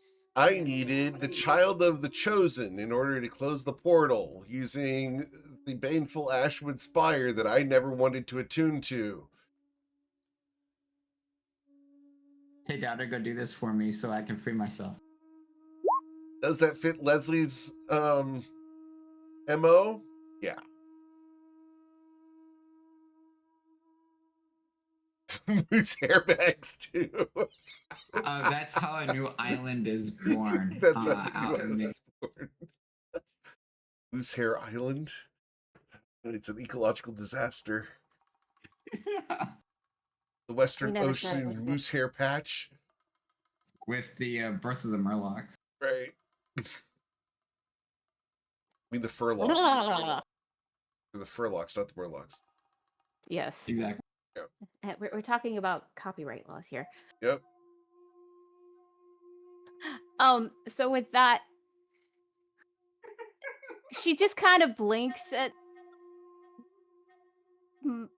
Leslie, mother, chosen.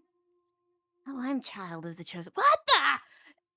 And she just kind of, I wrote all these letters and you knew exactly what was going on the entire time? No. You did keep a lot from her. I never had anything in your head. These were the Just white on your shoulder. enlightening. You're welcome. Thank you. It's a delight And to see you grow, though. You didn't think I would. You thought that your parents would stay on the Fey realms while their daughter went missing on the material plane. weirder things have happened. I'm more loving than that. The planes Indeed. can't separate me from my daughter.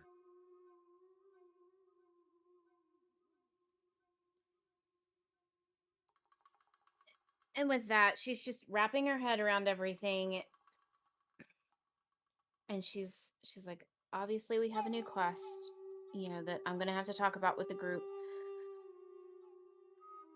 But you wouldn't give me that unless you had some sort of plan. I know you better than that. Mother? Yes. So what's the plan? You know, it's a little odd to call me mother, but at the same time, I like it.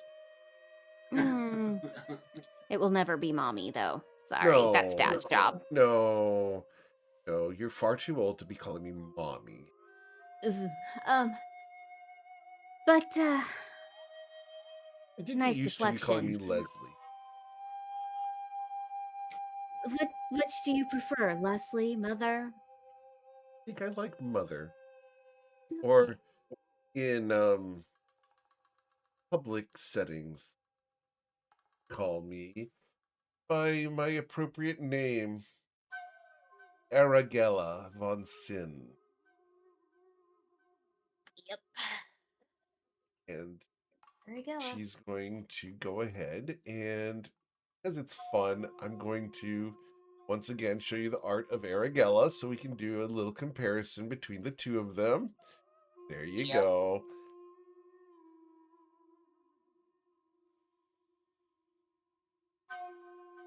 For those of you who like seeing teasers and stuff, there we go. We played into this.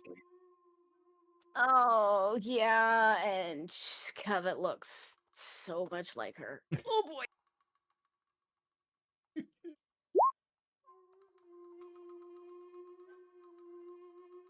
Okay, So, what is your question? what's After your all, plan? we do have a wedding to go to in a few minutes. Yes, and I do need to change and get ready and all that stuff, but what's your plan? You wouldn't go forward with this without a plan. You've planned everything. Why not spill the beans? As Ayla would say, wherever she is. As we pan the camera to a closet in the palace, there is a loud thumping. As we return back to the parlor here. Bum, bum, bum. You don't need to go into that. Whatever they do is their thing. All right. My plan is to get you married to Twilight's Call today. It's always been the plan. To get you married in the eyes of the Fey court, to make the bond between the Von Sin family and the Shantaran Grove is important. I need the two of you to be official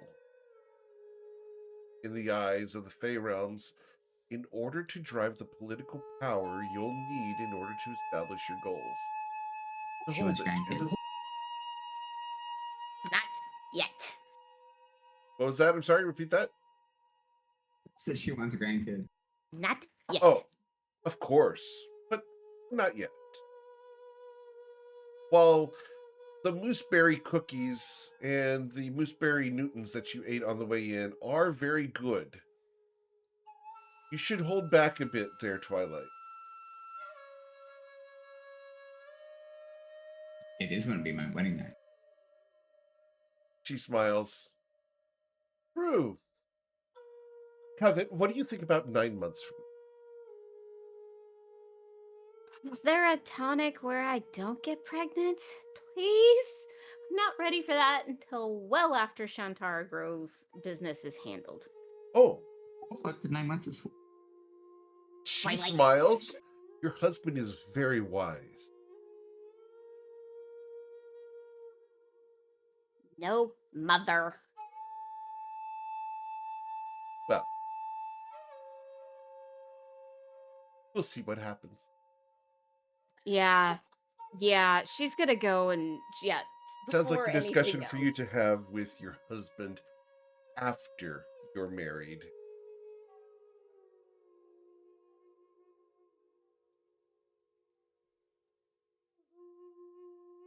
Damn.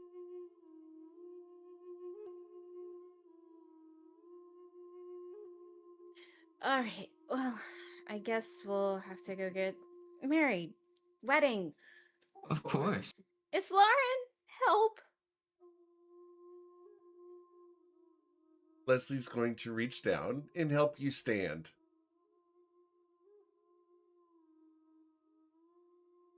I'm going to give you a hug. I'm proud of you. You've done very well.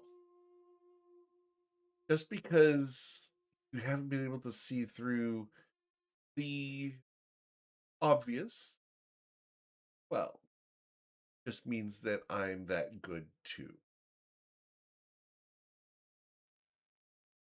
So, you forgive me for leading you on.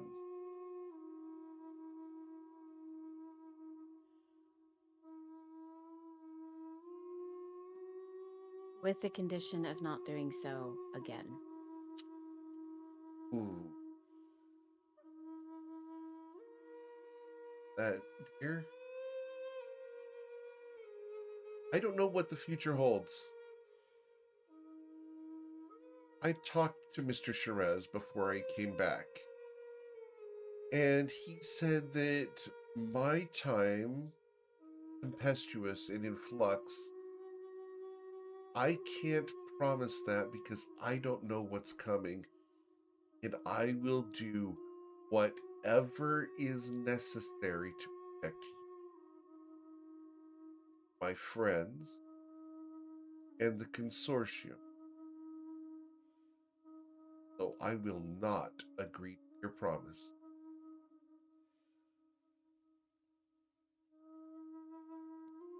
Then promise me this. That you will not change your form in front of me in private again. So you want me to stay as this? Or, As you truly are. oh dear. I'm not sure you would like that. Then what is your true form? Let's be honest here. You owe me that. What are you? And in turn, what am I? Oh, you're my daughter. No. Shatter Kai of the Fey Realms. But what are you? I'm a human. And don't say my mother. And He I've seen smiles at you. fangs. I have seen fangs. I have seen so many forms. What are you? I'm not I am Leslie. I am Aragella. I am the treasurer of the Longstairs Consortium. I've been referred to by 100 horrible names. But I am me. Made many sacrifices. I've done many horrible things. And I don't even know what I look like. All of this. I'm certain that if it was all stripped away, I wouldn't like who I am.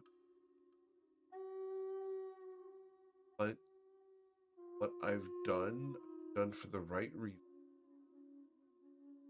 And I've done it for the right people. all again. Because the world is a better place because of what I've been up. Then when we see each other, because I know you'll have to change form in public from time to time,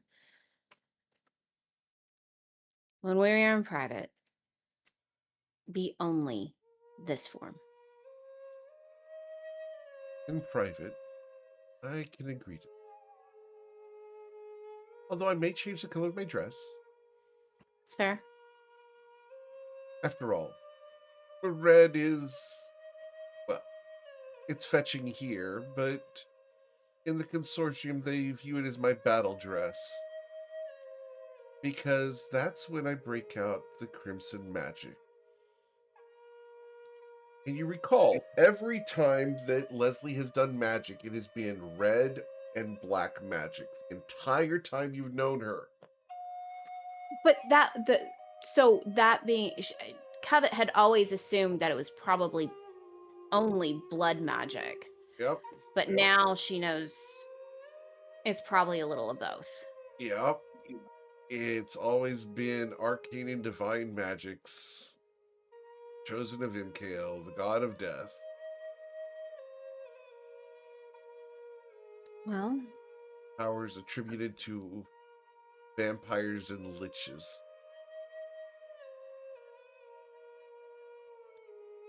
so she looks at Twilight and's like, "So how do you like your mother-in-law?" Well, at least I don't feel the compulsions anymore.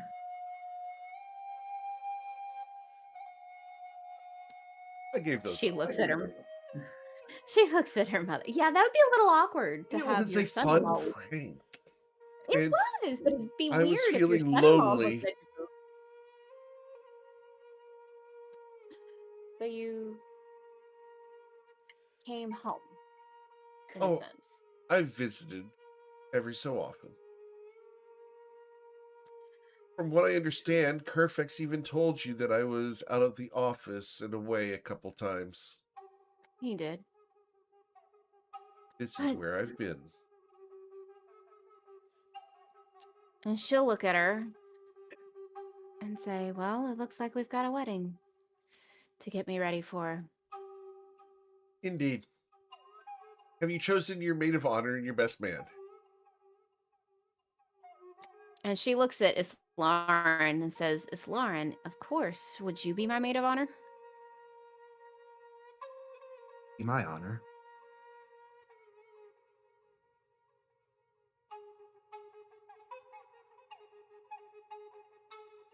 As you hear the doors being fidgeted with, this figure changes back into Aragella.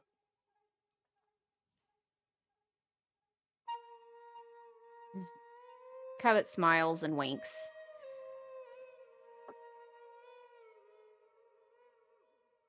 Your mother smiles back at you, and with a hug, your father comes into the room. Is everything well?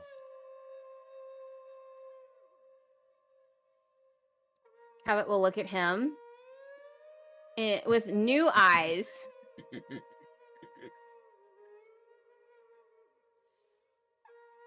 So much learned goes through her head, and she's just like, "Everything is well. We have a wedding to prepare for." Excellent. Ah, Mr. Twilight, you understand that once they depart and go into the other room, we're not allowed to see until the ceremony. Wouldn't want to spoil the surprise. Have you chosen a best man? After all, being the second best swordsman in the lands, I could prove useful.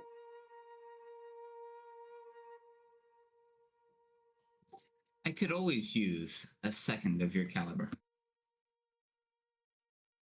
Smiles. Or would you prefer that your friends handle the job? He nods at Eowyn. After all, I do need to give away the bride. So, the heir of the plains is currently indisposed, and I'm not quite sure how Lord of the Flames feels about my activities over the last few years. It doesn't hurt to ask, my love.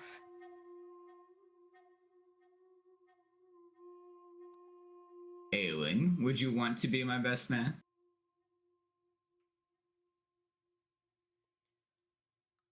I'd be honored to if you'd allow it.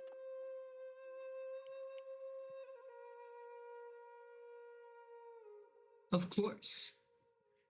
And Lord Sin, would once you're done giving away your daughter, if you would join us up there as well, I would also be honored. Very well. After all, we can't have anything happen to the happy couple. Of course. But the Lord of the Plains, you said, is indisposed. What's he doing? Camera pans. His I wife. believe his wife. I'm sorry? What was that, Twilight? I do believe his wife. Understood.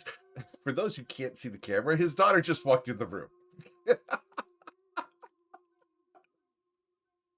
He's now pink. It's the application of quivering was.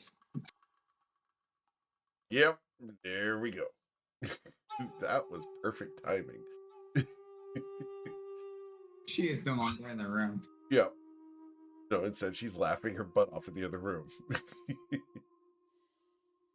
Yeah, but we've got to fix that now. Yep. I'm Yeah, sorry. she's good. She's breathing. We're good. Okay. No, don't be. This is normal occurrence in our household. All right. Well, the ladies are going to go off into the other room. And Mr. Sin here is going to offer you a drink. Twilight and Aowen. I will partake. It's amazingly fruity. It's almost effervescent in the form of how bright and cheerful this beverage is. This is not a rum or a cognac. This is more of a Sex on the Beach level of fruity and cocktail. Not what I expected. He smiles. It's a joyous time, not a time for somberness and old man's drinks. Time for excitement and new beginning. To new beginnings.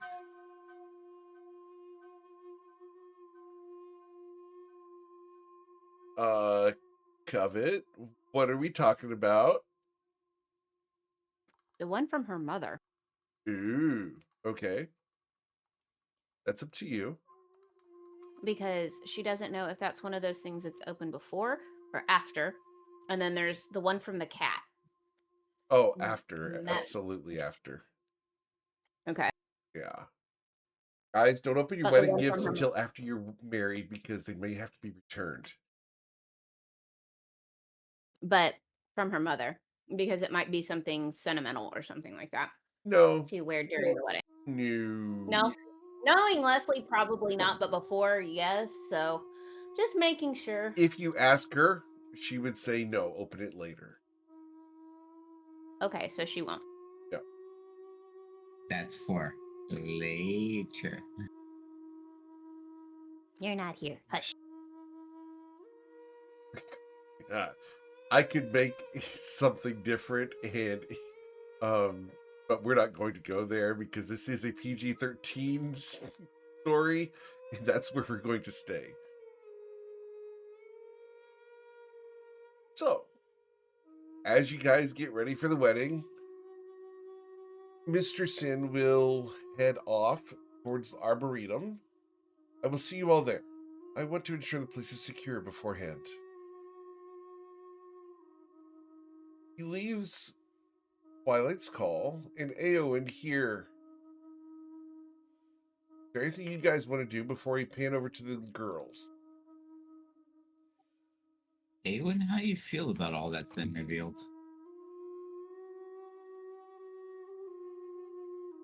I think I do need more time to process. It's been a lot. And to hear that Basil's been keeping tabs on you. I wonder how that is. Normally I'd be honored, but it's him we're talking about, so I'm a bit worried.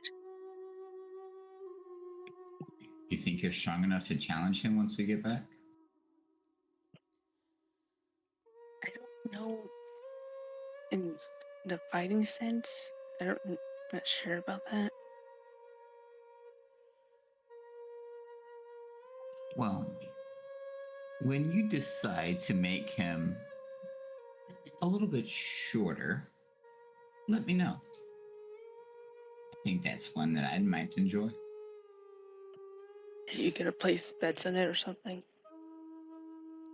No, I was going to help her participate if you needed it.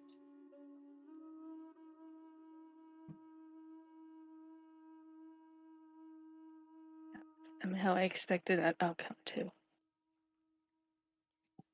Just keep that in mind. I will.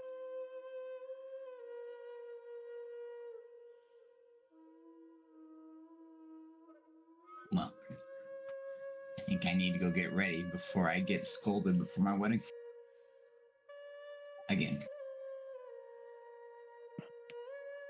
Yeah, that's a good idea. I have a feeling you're gonna get scalded either way, though, at some point.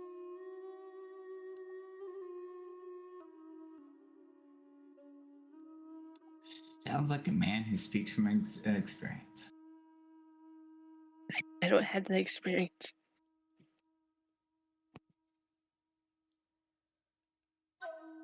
Well, then you've learned a lot through observation.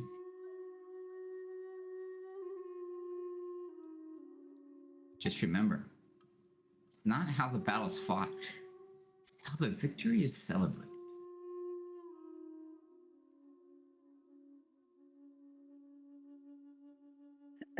I'll keep that in mind. Sometimes you may have to lose the battle to win the war.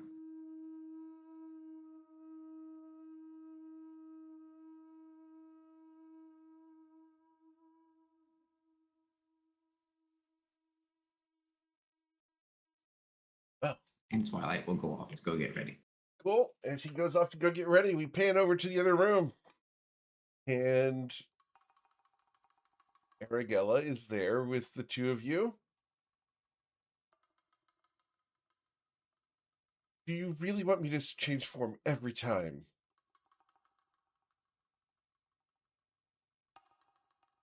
Only if it's not going to exhaust you. But if it's going to exhaust you, I will allow it. Besides, we may have people just keep up the pretense for now. It just makes life easier going forward. That's why I do it. So, let's get you dressed. And I'm going to break out the wedding dress. Slaren, you're the specialist with hair.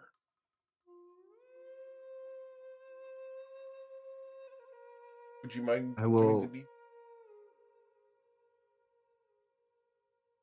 course. But how would you like your hair done?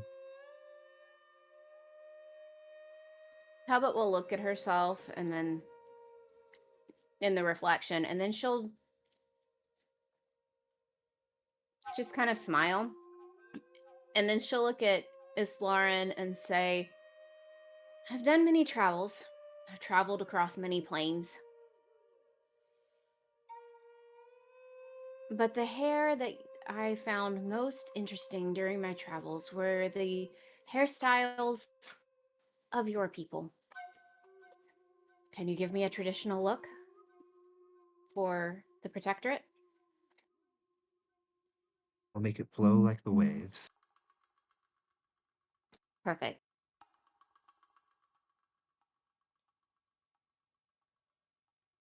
So, as you all spend girl time together here, Eventually, Ayla will join you. And she has recollected herself and has freshened up, for lack of a better term. After all, she wouldn't want to be seen in public the way she was when she came out of that room closet. Send her to a bathroom, get cleaned up. Oh, um,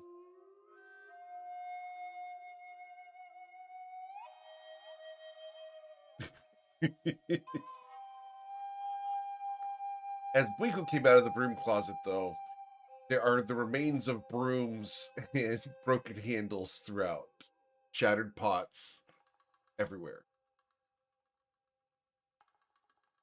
Like a bull in a broom closet. I just said that. You guys are wow. We're meant to be friends for life. I'm just saying. Oh, is there anything you need to do before going to the wedding ceremony, Covet? Lauren? Uh, Covet, would you be able to catch Ayla up to discuss with Aragella? Yes, I think that's important before we do anything moving forward. Please, I'm going to And ask so the she will. players to not discuss this with the two players who are missing today. Please allow them to watch the episode so they get the massive review. Yep. I'm mostly just doing this to try to get the excuse to talk Valid. to Leslie in private. Valid. Cool. So you want to talk Yep, yep, to yep. her in private.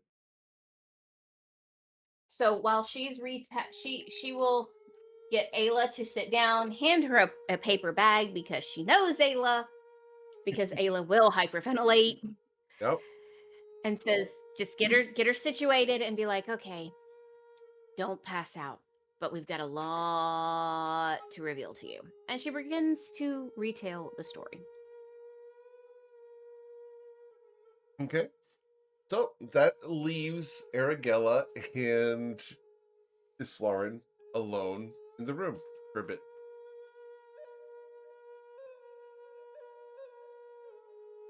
My expression toward her turns cold.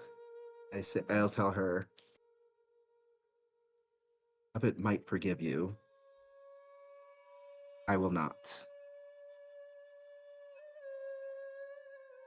I understand.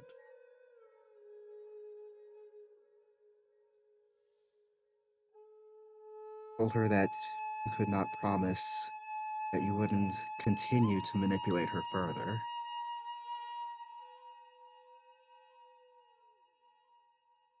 You realize that she has become the type of person who would do the right thing simply because she was asked. Yes. And I'm proud of her for that.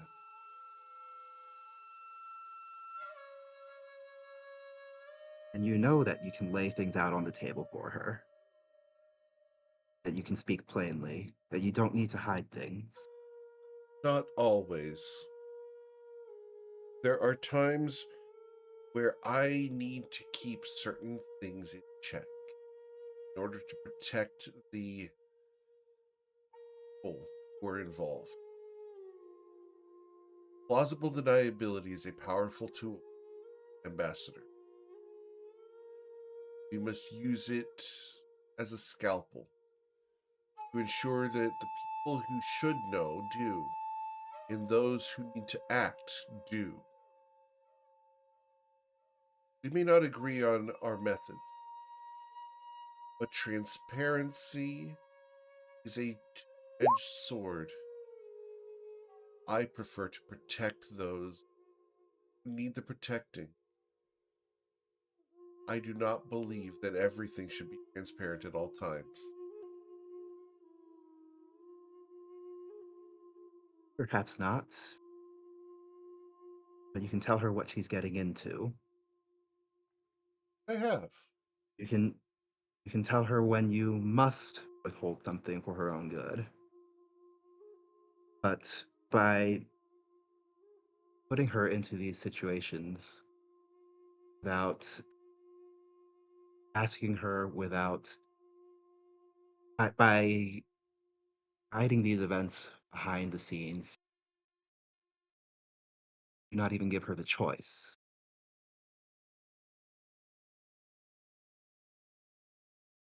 She's going to shift into her Leslie form as she comes a little bit cleaner with you. She's going to look at you at every turn. I have given her the opportunity to choose.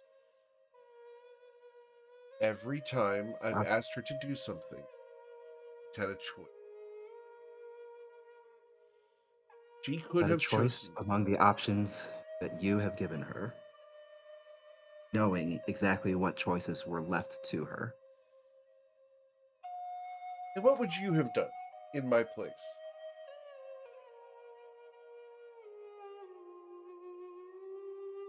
I would have come forth a long time ago.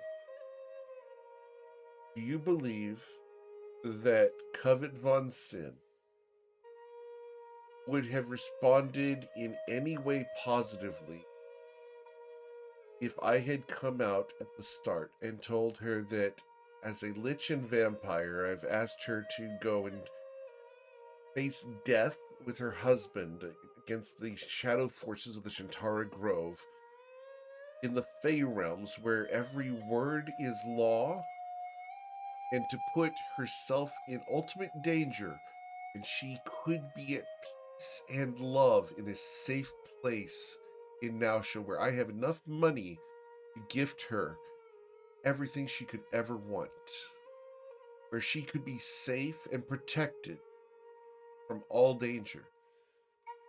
You think she would willingly choose to follow someone who is ridiculed and viewed as evil by everyone that knows who I am? To put herself in danger for nothing else other than just because I asked? I don't believe that. If I had given her the opportunity to be safe and to send someone else to do these things, I think that she would have accepted being safe with her husband. She doesn't want to put him at risk. This is not what she wants. What she wants is to be happy, peaceful, and secure, just like any of us do. This is necessary in order to further the greater good. My deception is intentional, yes. Cruel, yes. But is it what is the right thing to do? Absolutely. And will the Shantara Grove be restored? Will Shantara the Archfey be restored to power? I don't know. But if anyone can do it, my daughter, along with you, her husband, the pyromancer, Lord of Flames, the ruler of the plains in Bwinkle, and the conspiratory influence of Ayla Taylor of the Carial Isles are the right people for the job. I've gathered all of you together. This has been a plan years in the making. I needed to hinder Imkael's influence here. I needed the faithful Ashwood Spire to come here and sever his control over the Fey realms before it got corrupted into what is Garden Soil. And that is where we are at. I have given up myself in order to drive the greater good. Have I done both things to do it? Do I regret them?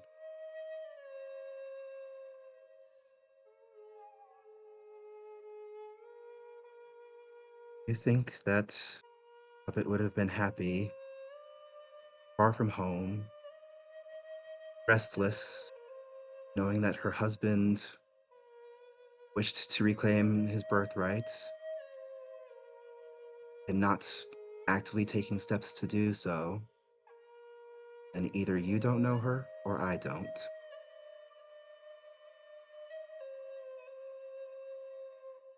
You believe that Twilight's Call could be happy if his wife was in.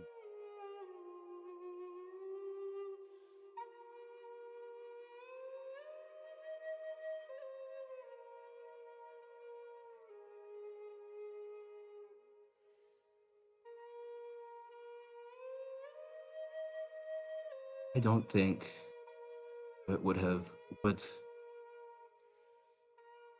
her own safety ahead of his happiness. I don't think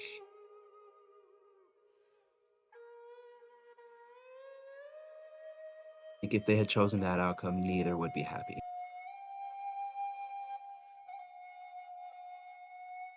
I don't believe that they will ever be happy, truly happy, unless they fulfill this purpose to redeem the Shantara Grove, to rescue Knight's Call, and to reestablish Shantara in her power over the Grove, rejuvenate it back to what it once was. I believe that that will bring Twilight's Call happiness, and in turn allow Covet satisfaction. A job well done. That at least we can agree. In order to manipulate the situation, I had to do what I had to do in order to get them together. Because without Covet, Twilight's Call would have no influence in court. He needed her. He needed the power that she presents from a political aspect. He needed the ability to close the portals between the Fey realms and the material planes, and the influence of the gods need to be cut off in order for the Archfey to reclaim power. Now those dominoes are set. Did I deceive? Did I bend the truth? And did I obfuscate what was given? Yes. Do I regret it? Absolutely not. Because if this is going to work, only work because of what I've done, what I've sacrificed. I've endangered my own blood for this. I would do it again if it works. Sauron will nod, and she will say, "Your choices are your own. Just remember, Knight's Call thought he was doing what he had to do, well, till he forgot the difference between the ends and the means." Sauron will True. just turn and walk out. As you're about to leave, she whispers a word. Ambassador, before you go, will you stop? I'll stop.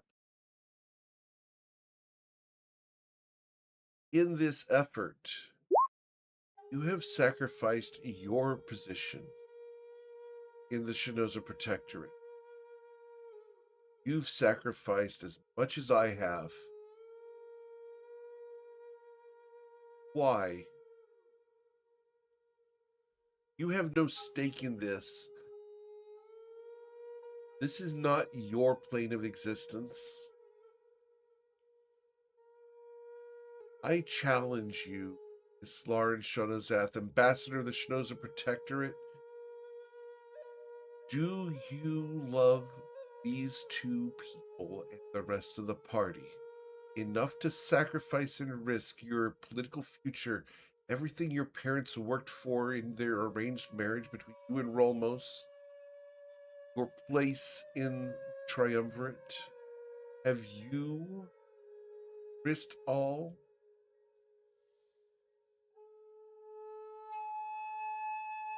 Soren will pause and consider.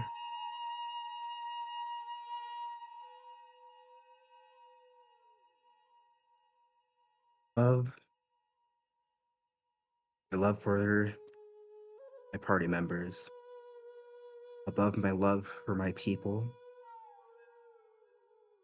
even above the oath I've sworn to defend the Protectorate, is my oath to keep the material plane safe from the influence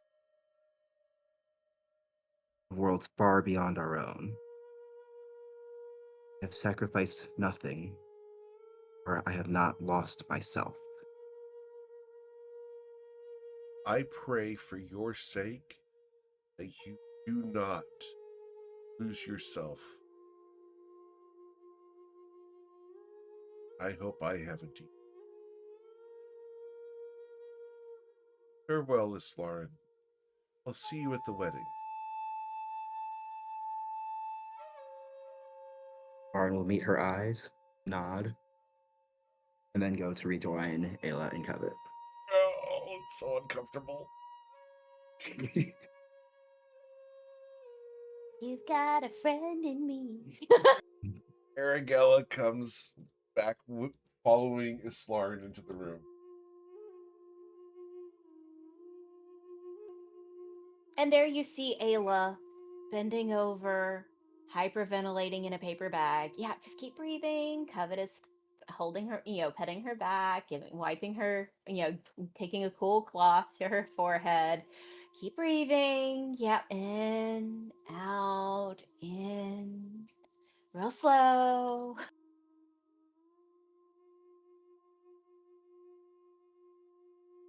Okay. Oh, as everything gets arranged, your mother gets herself situated. We'll see you at the Arboretum. Right. He's going to leave you here at the estate. Twilight, did you go to the Arboretum with Aowen? Once he's ready, yes. Understood. Cool. So, He's not going to try and sneak into that wing of the house today. no, not today. Wrath of Leslie. No. All right. So, anything you guys want to do before heading to the Arboretum to get married?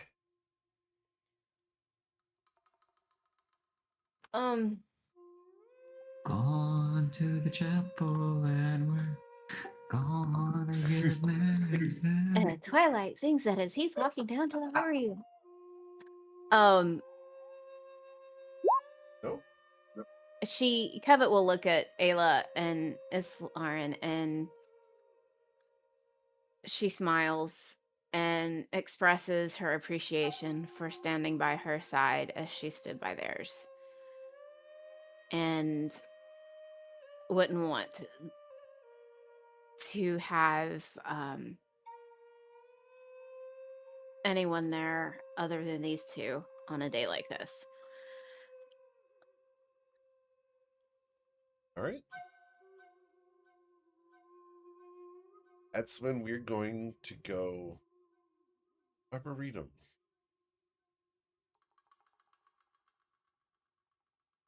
The cathedral is more grown than built. Ancient trees spiral upwards into living arches, their bark etched with glowing sigils older than the mortal moon. Moonlight pools and crystals are around each of the trees. Don't see much of the sky above, but what you do see pours bright, cheerful light down through the boughs.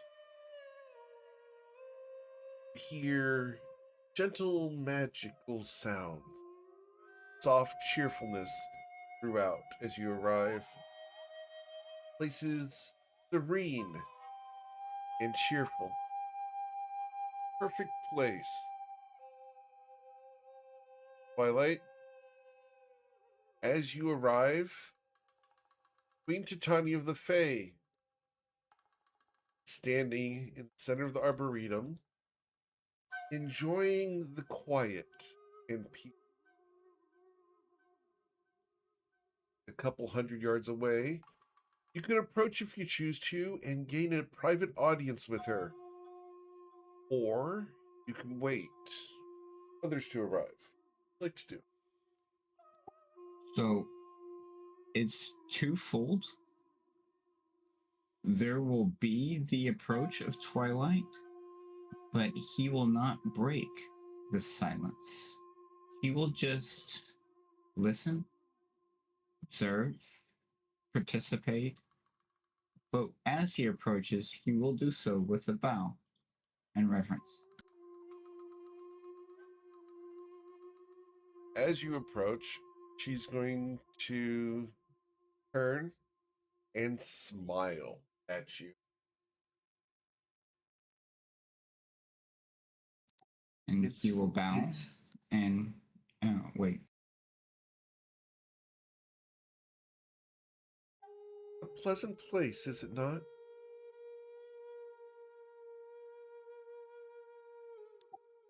The silence, the peace, the tranquility, it almost soothes the soul. I come here from time to time when I want to avoid the crowds, pressures of court.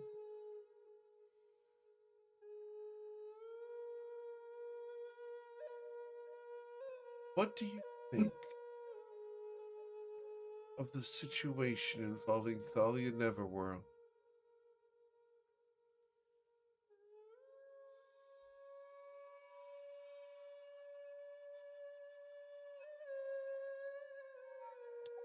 I will admit that I have mixed feelings, and recent revelations have forced me to ponder. I will say that each of us has a purpose or a role in what we must accomplish and how we present ourselves. And while I do not think that her current position is sustainable or attainable for the realms and the influence that she tries to wield, I don't think her tasks as custodian is complete. Nods thoughtfully. Right. There's a part to play yet. What that is, though, I'm uncertain.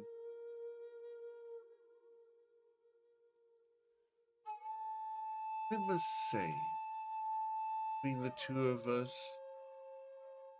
recall that the Shintara Grove troubles me.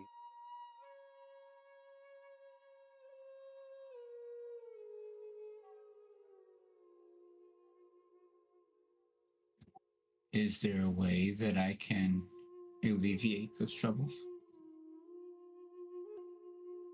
I had a friend in Shintara.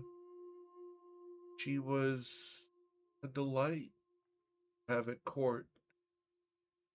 I have not seen her for many years. When I look towards the grove, and she turns, look in the direction of the grove, I do not see her. See a memory of a friend I once knew.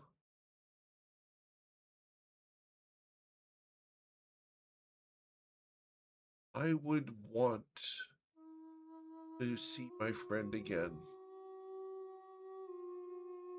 but I am uncertain if that is possible.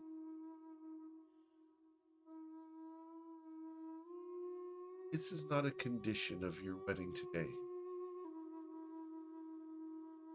nor will I bind you to any pact.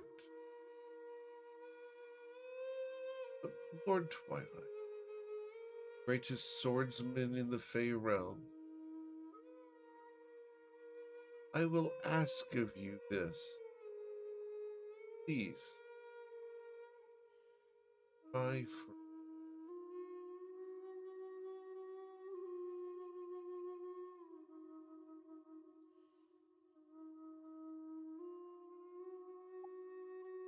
Your Majesty, it is my desire to see Chantara and the grove that bears her namesake restored to their rightful place. And it would be my honor to see her back at court once again. That is a relief. I hope you do well. Face a deadly challenge ahead. After all, marriage is not to be taken lightly.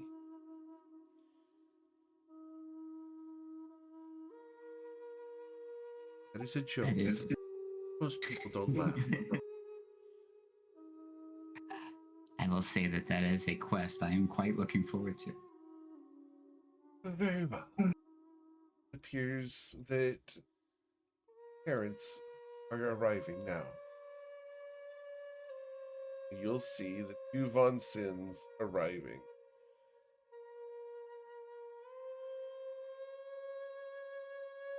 They'll take up their place at the side of the path. And then as they do so, you're going to see the Fate Court one by one arriving as well. However, they don't walk in. Rather, they step out of shadows, petals, reflections, crystal lights, sunbeams, and even the trees themselves. This place begins to get crowded. Ladies crowned in antlers and dawnlight, knights clad in bark steel and moonglass. As they step forward, they are ready for the ceremony. Shintara looks at you, and sorry, not Shintara. Wow, I misspoke. I apologize. She's alive! No, Queen Titania steps forward to you and will lean over. Is that what you're going to wear?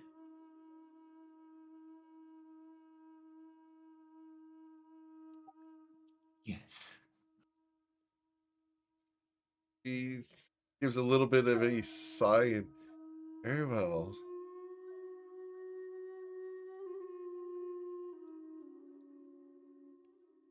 In gestures. At the far end, you're going to see a pair of trees begin to part. And you will hear a bell ring twice. Ding!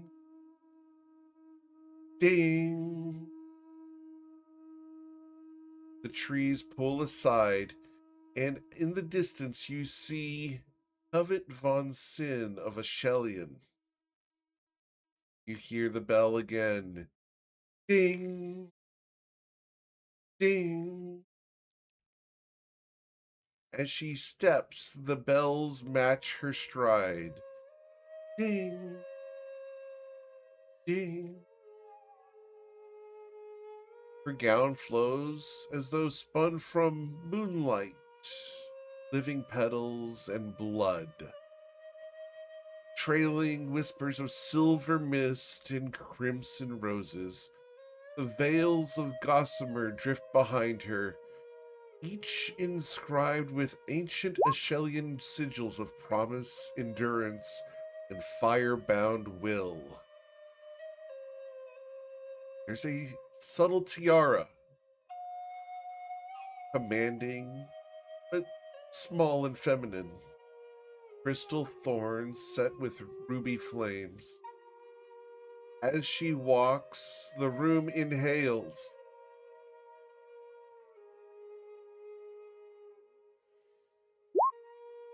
Twilight does not play with his whiskers as she walks forward. The trees bend inwards and the blossoms grow brighter. The air itself seems to lean towards her as she joins Twilight's call, the dais.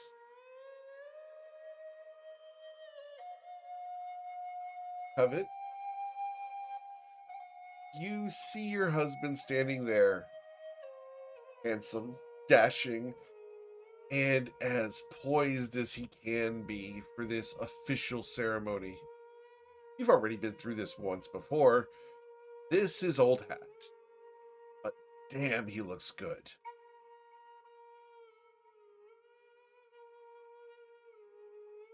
She smiles as she sees him very, very slightly catch himself from trying to play with his whiskers.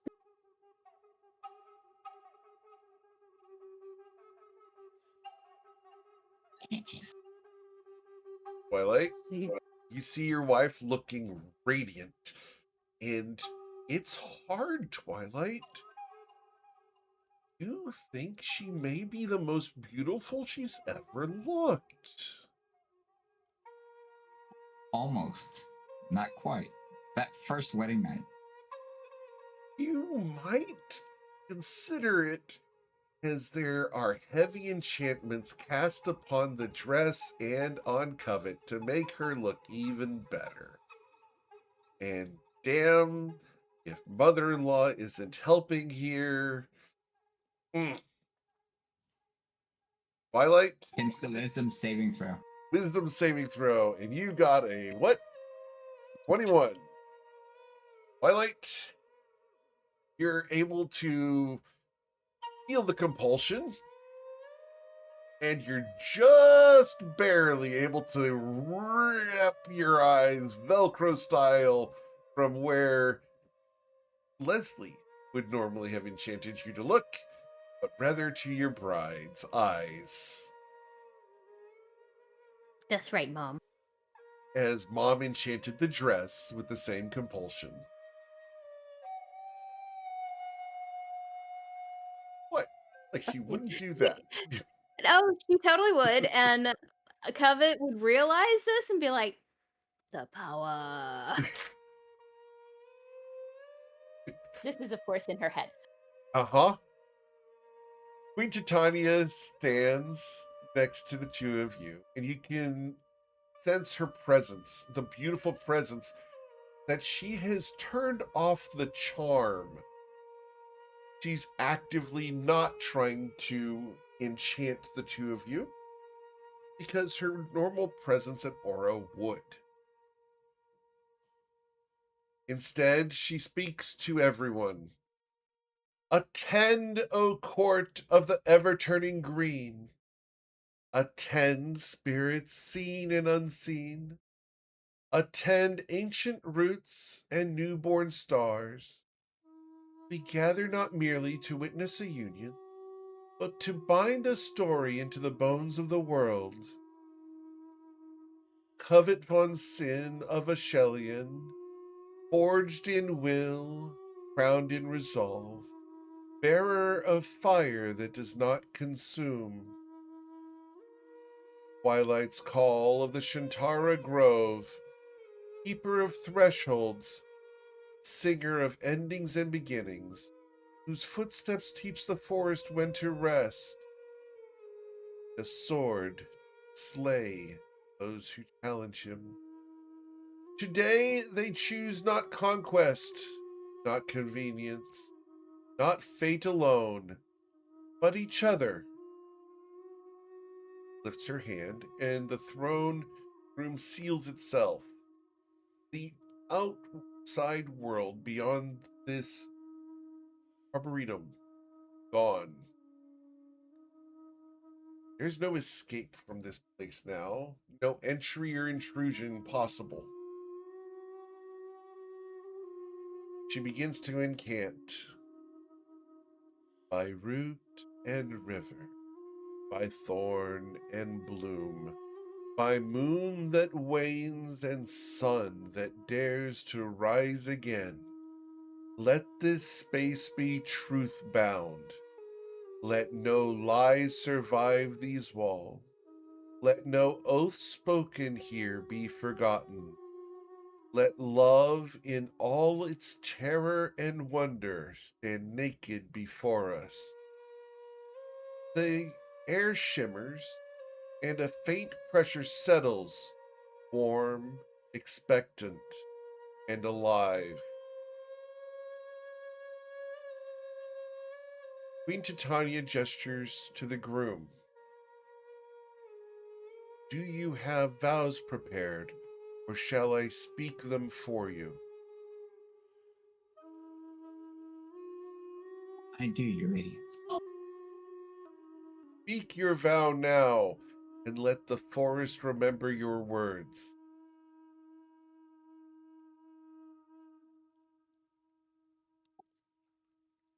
Covenant von Sin, before the Queen of Radiance, before the courts who weave memory into law, before the gathered witnesses from light to shadow, I speak the vow of my choosing. And he looks like he is going to continue his script that he got, but he'll actually turn and he'll look directly at Covet.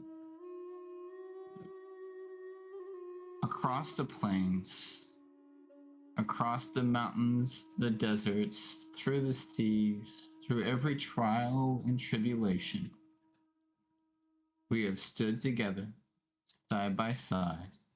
Over the years, we've had our ups, we've had our downs. But through each, we have found solace in each other. We have found comfort in each other. We have found the stability that makes each one of us better. And from that moment, from that look, from that declaration of partnership, to whatever may be in front of us, to whatever additional trial, tribulation, hardship, heartache, whatever test, I know that with you beside me and me beside you,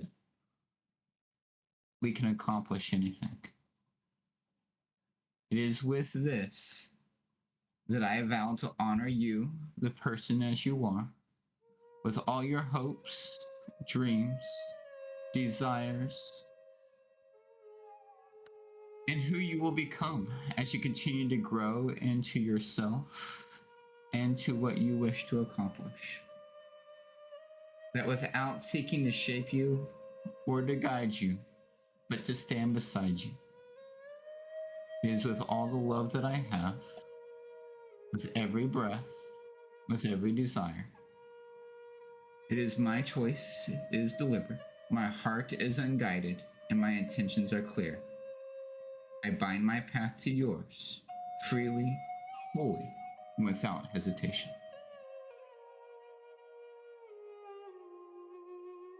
Queen Titania nods and turns her gaze to the bride. Covet von Sin of Aschelion, noble woman, you have vows prepared, or shall I walk you through my own? I have vows prepared. Then proceed, and allow the forest to remember your words.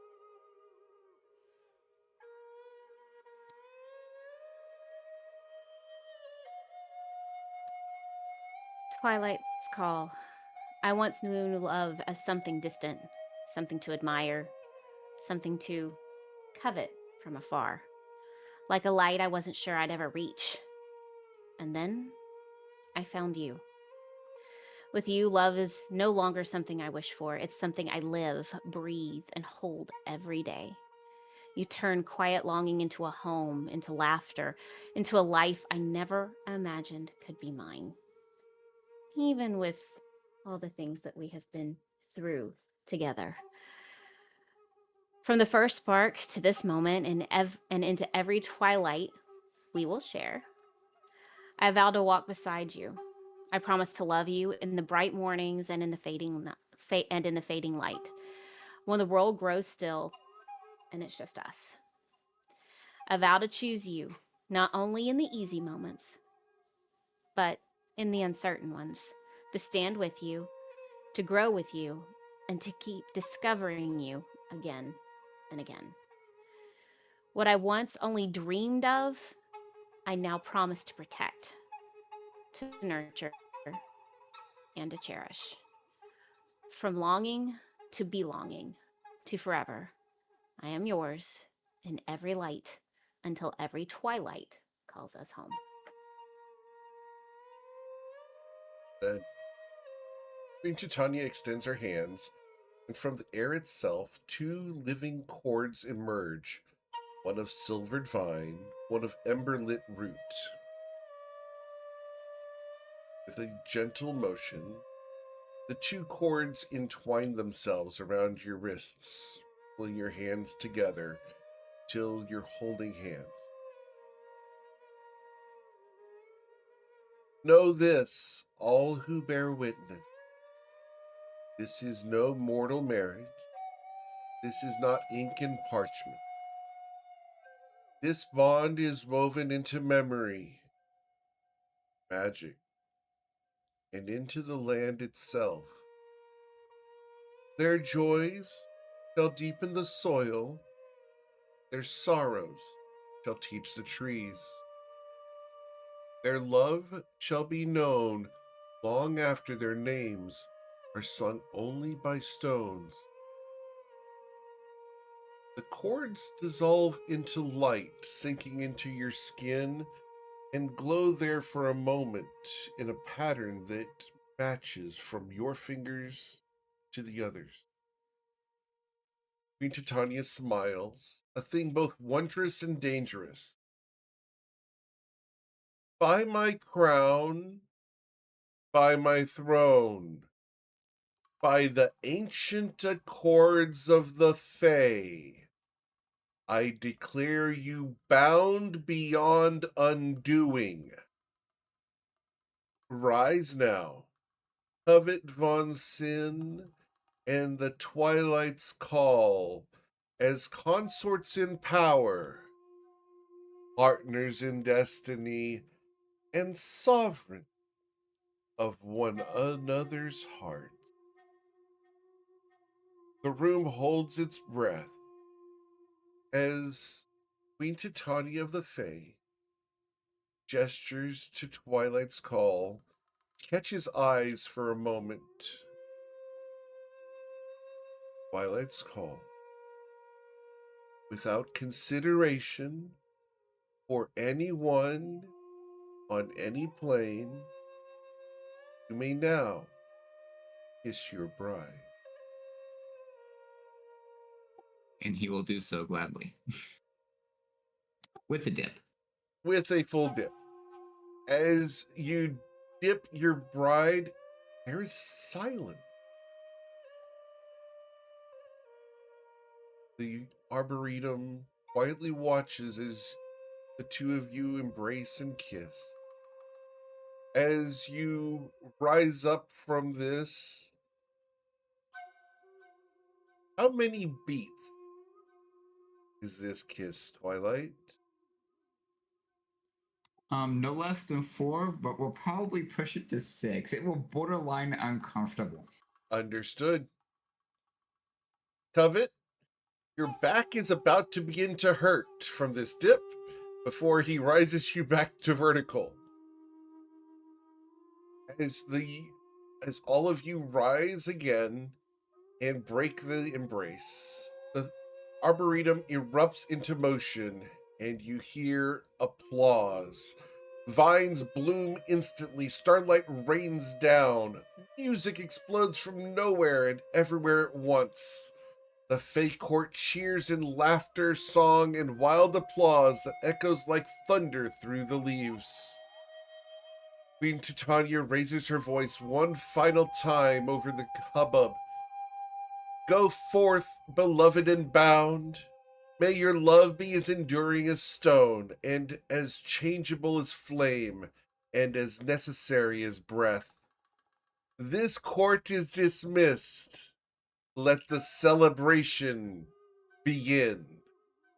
As the walls of the Arboretum dissolve into a moonlit fey revel beyond imagining, there are tables and fires, baskets of grapes and wine that flows through the rivers.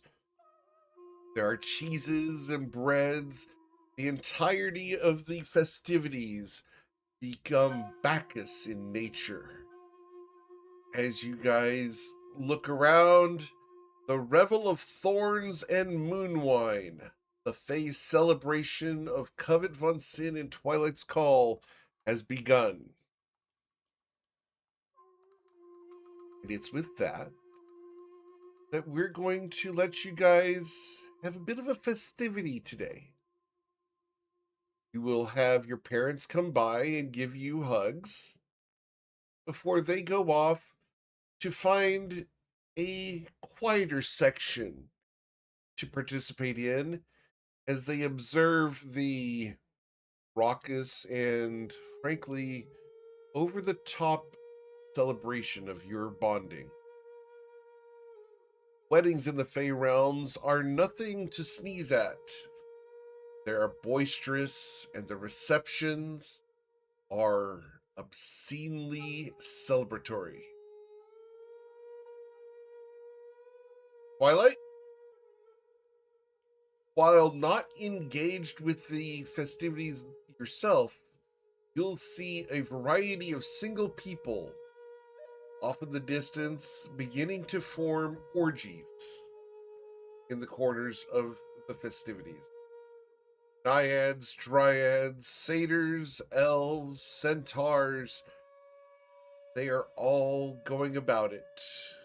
And among them the Herongon begin to form a pile. Of course they do. Queen Titania smiles and will come over to the two of you at your table. And with a gentle touch, smile, we look forward to success. May you have a happy life. And if children are to be a part of it, welcome them for it.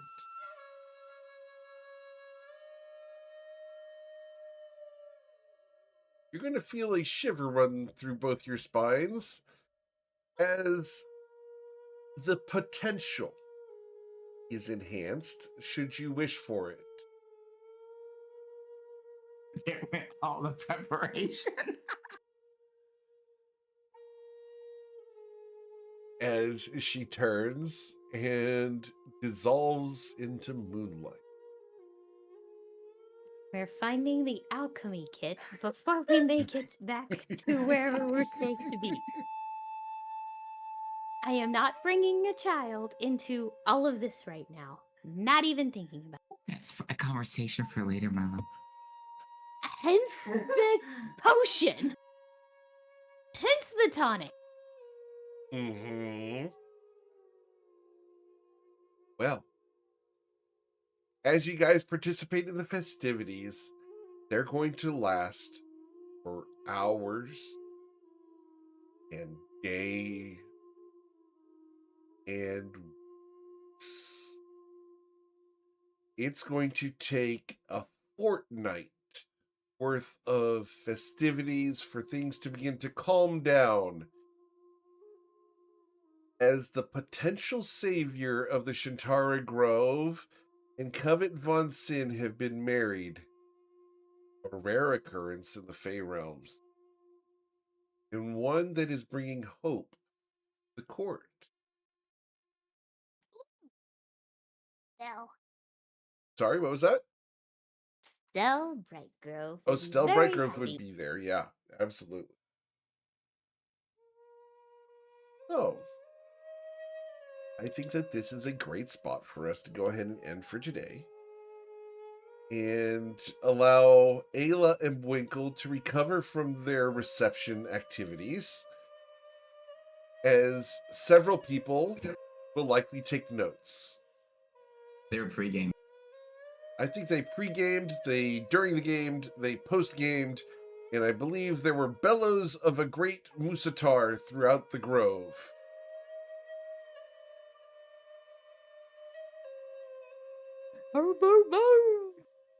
Moose, moose, moose!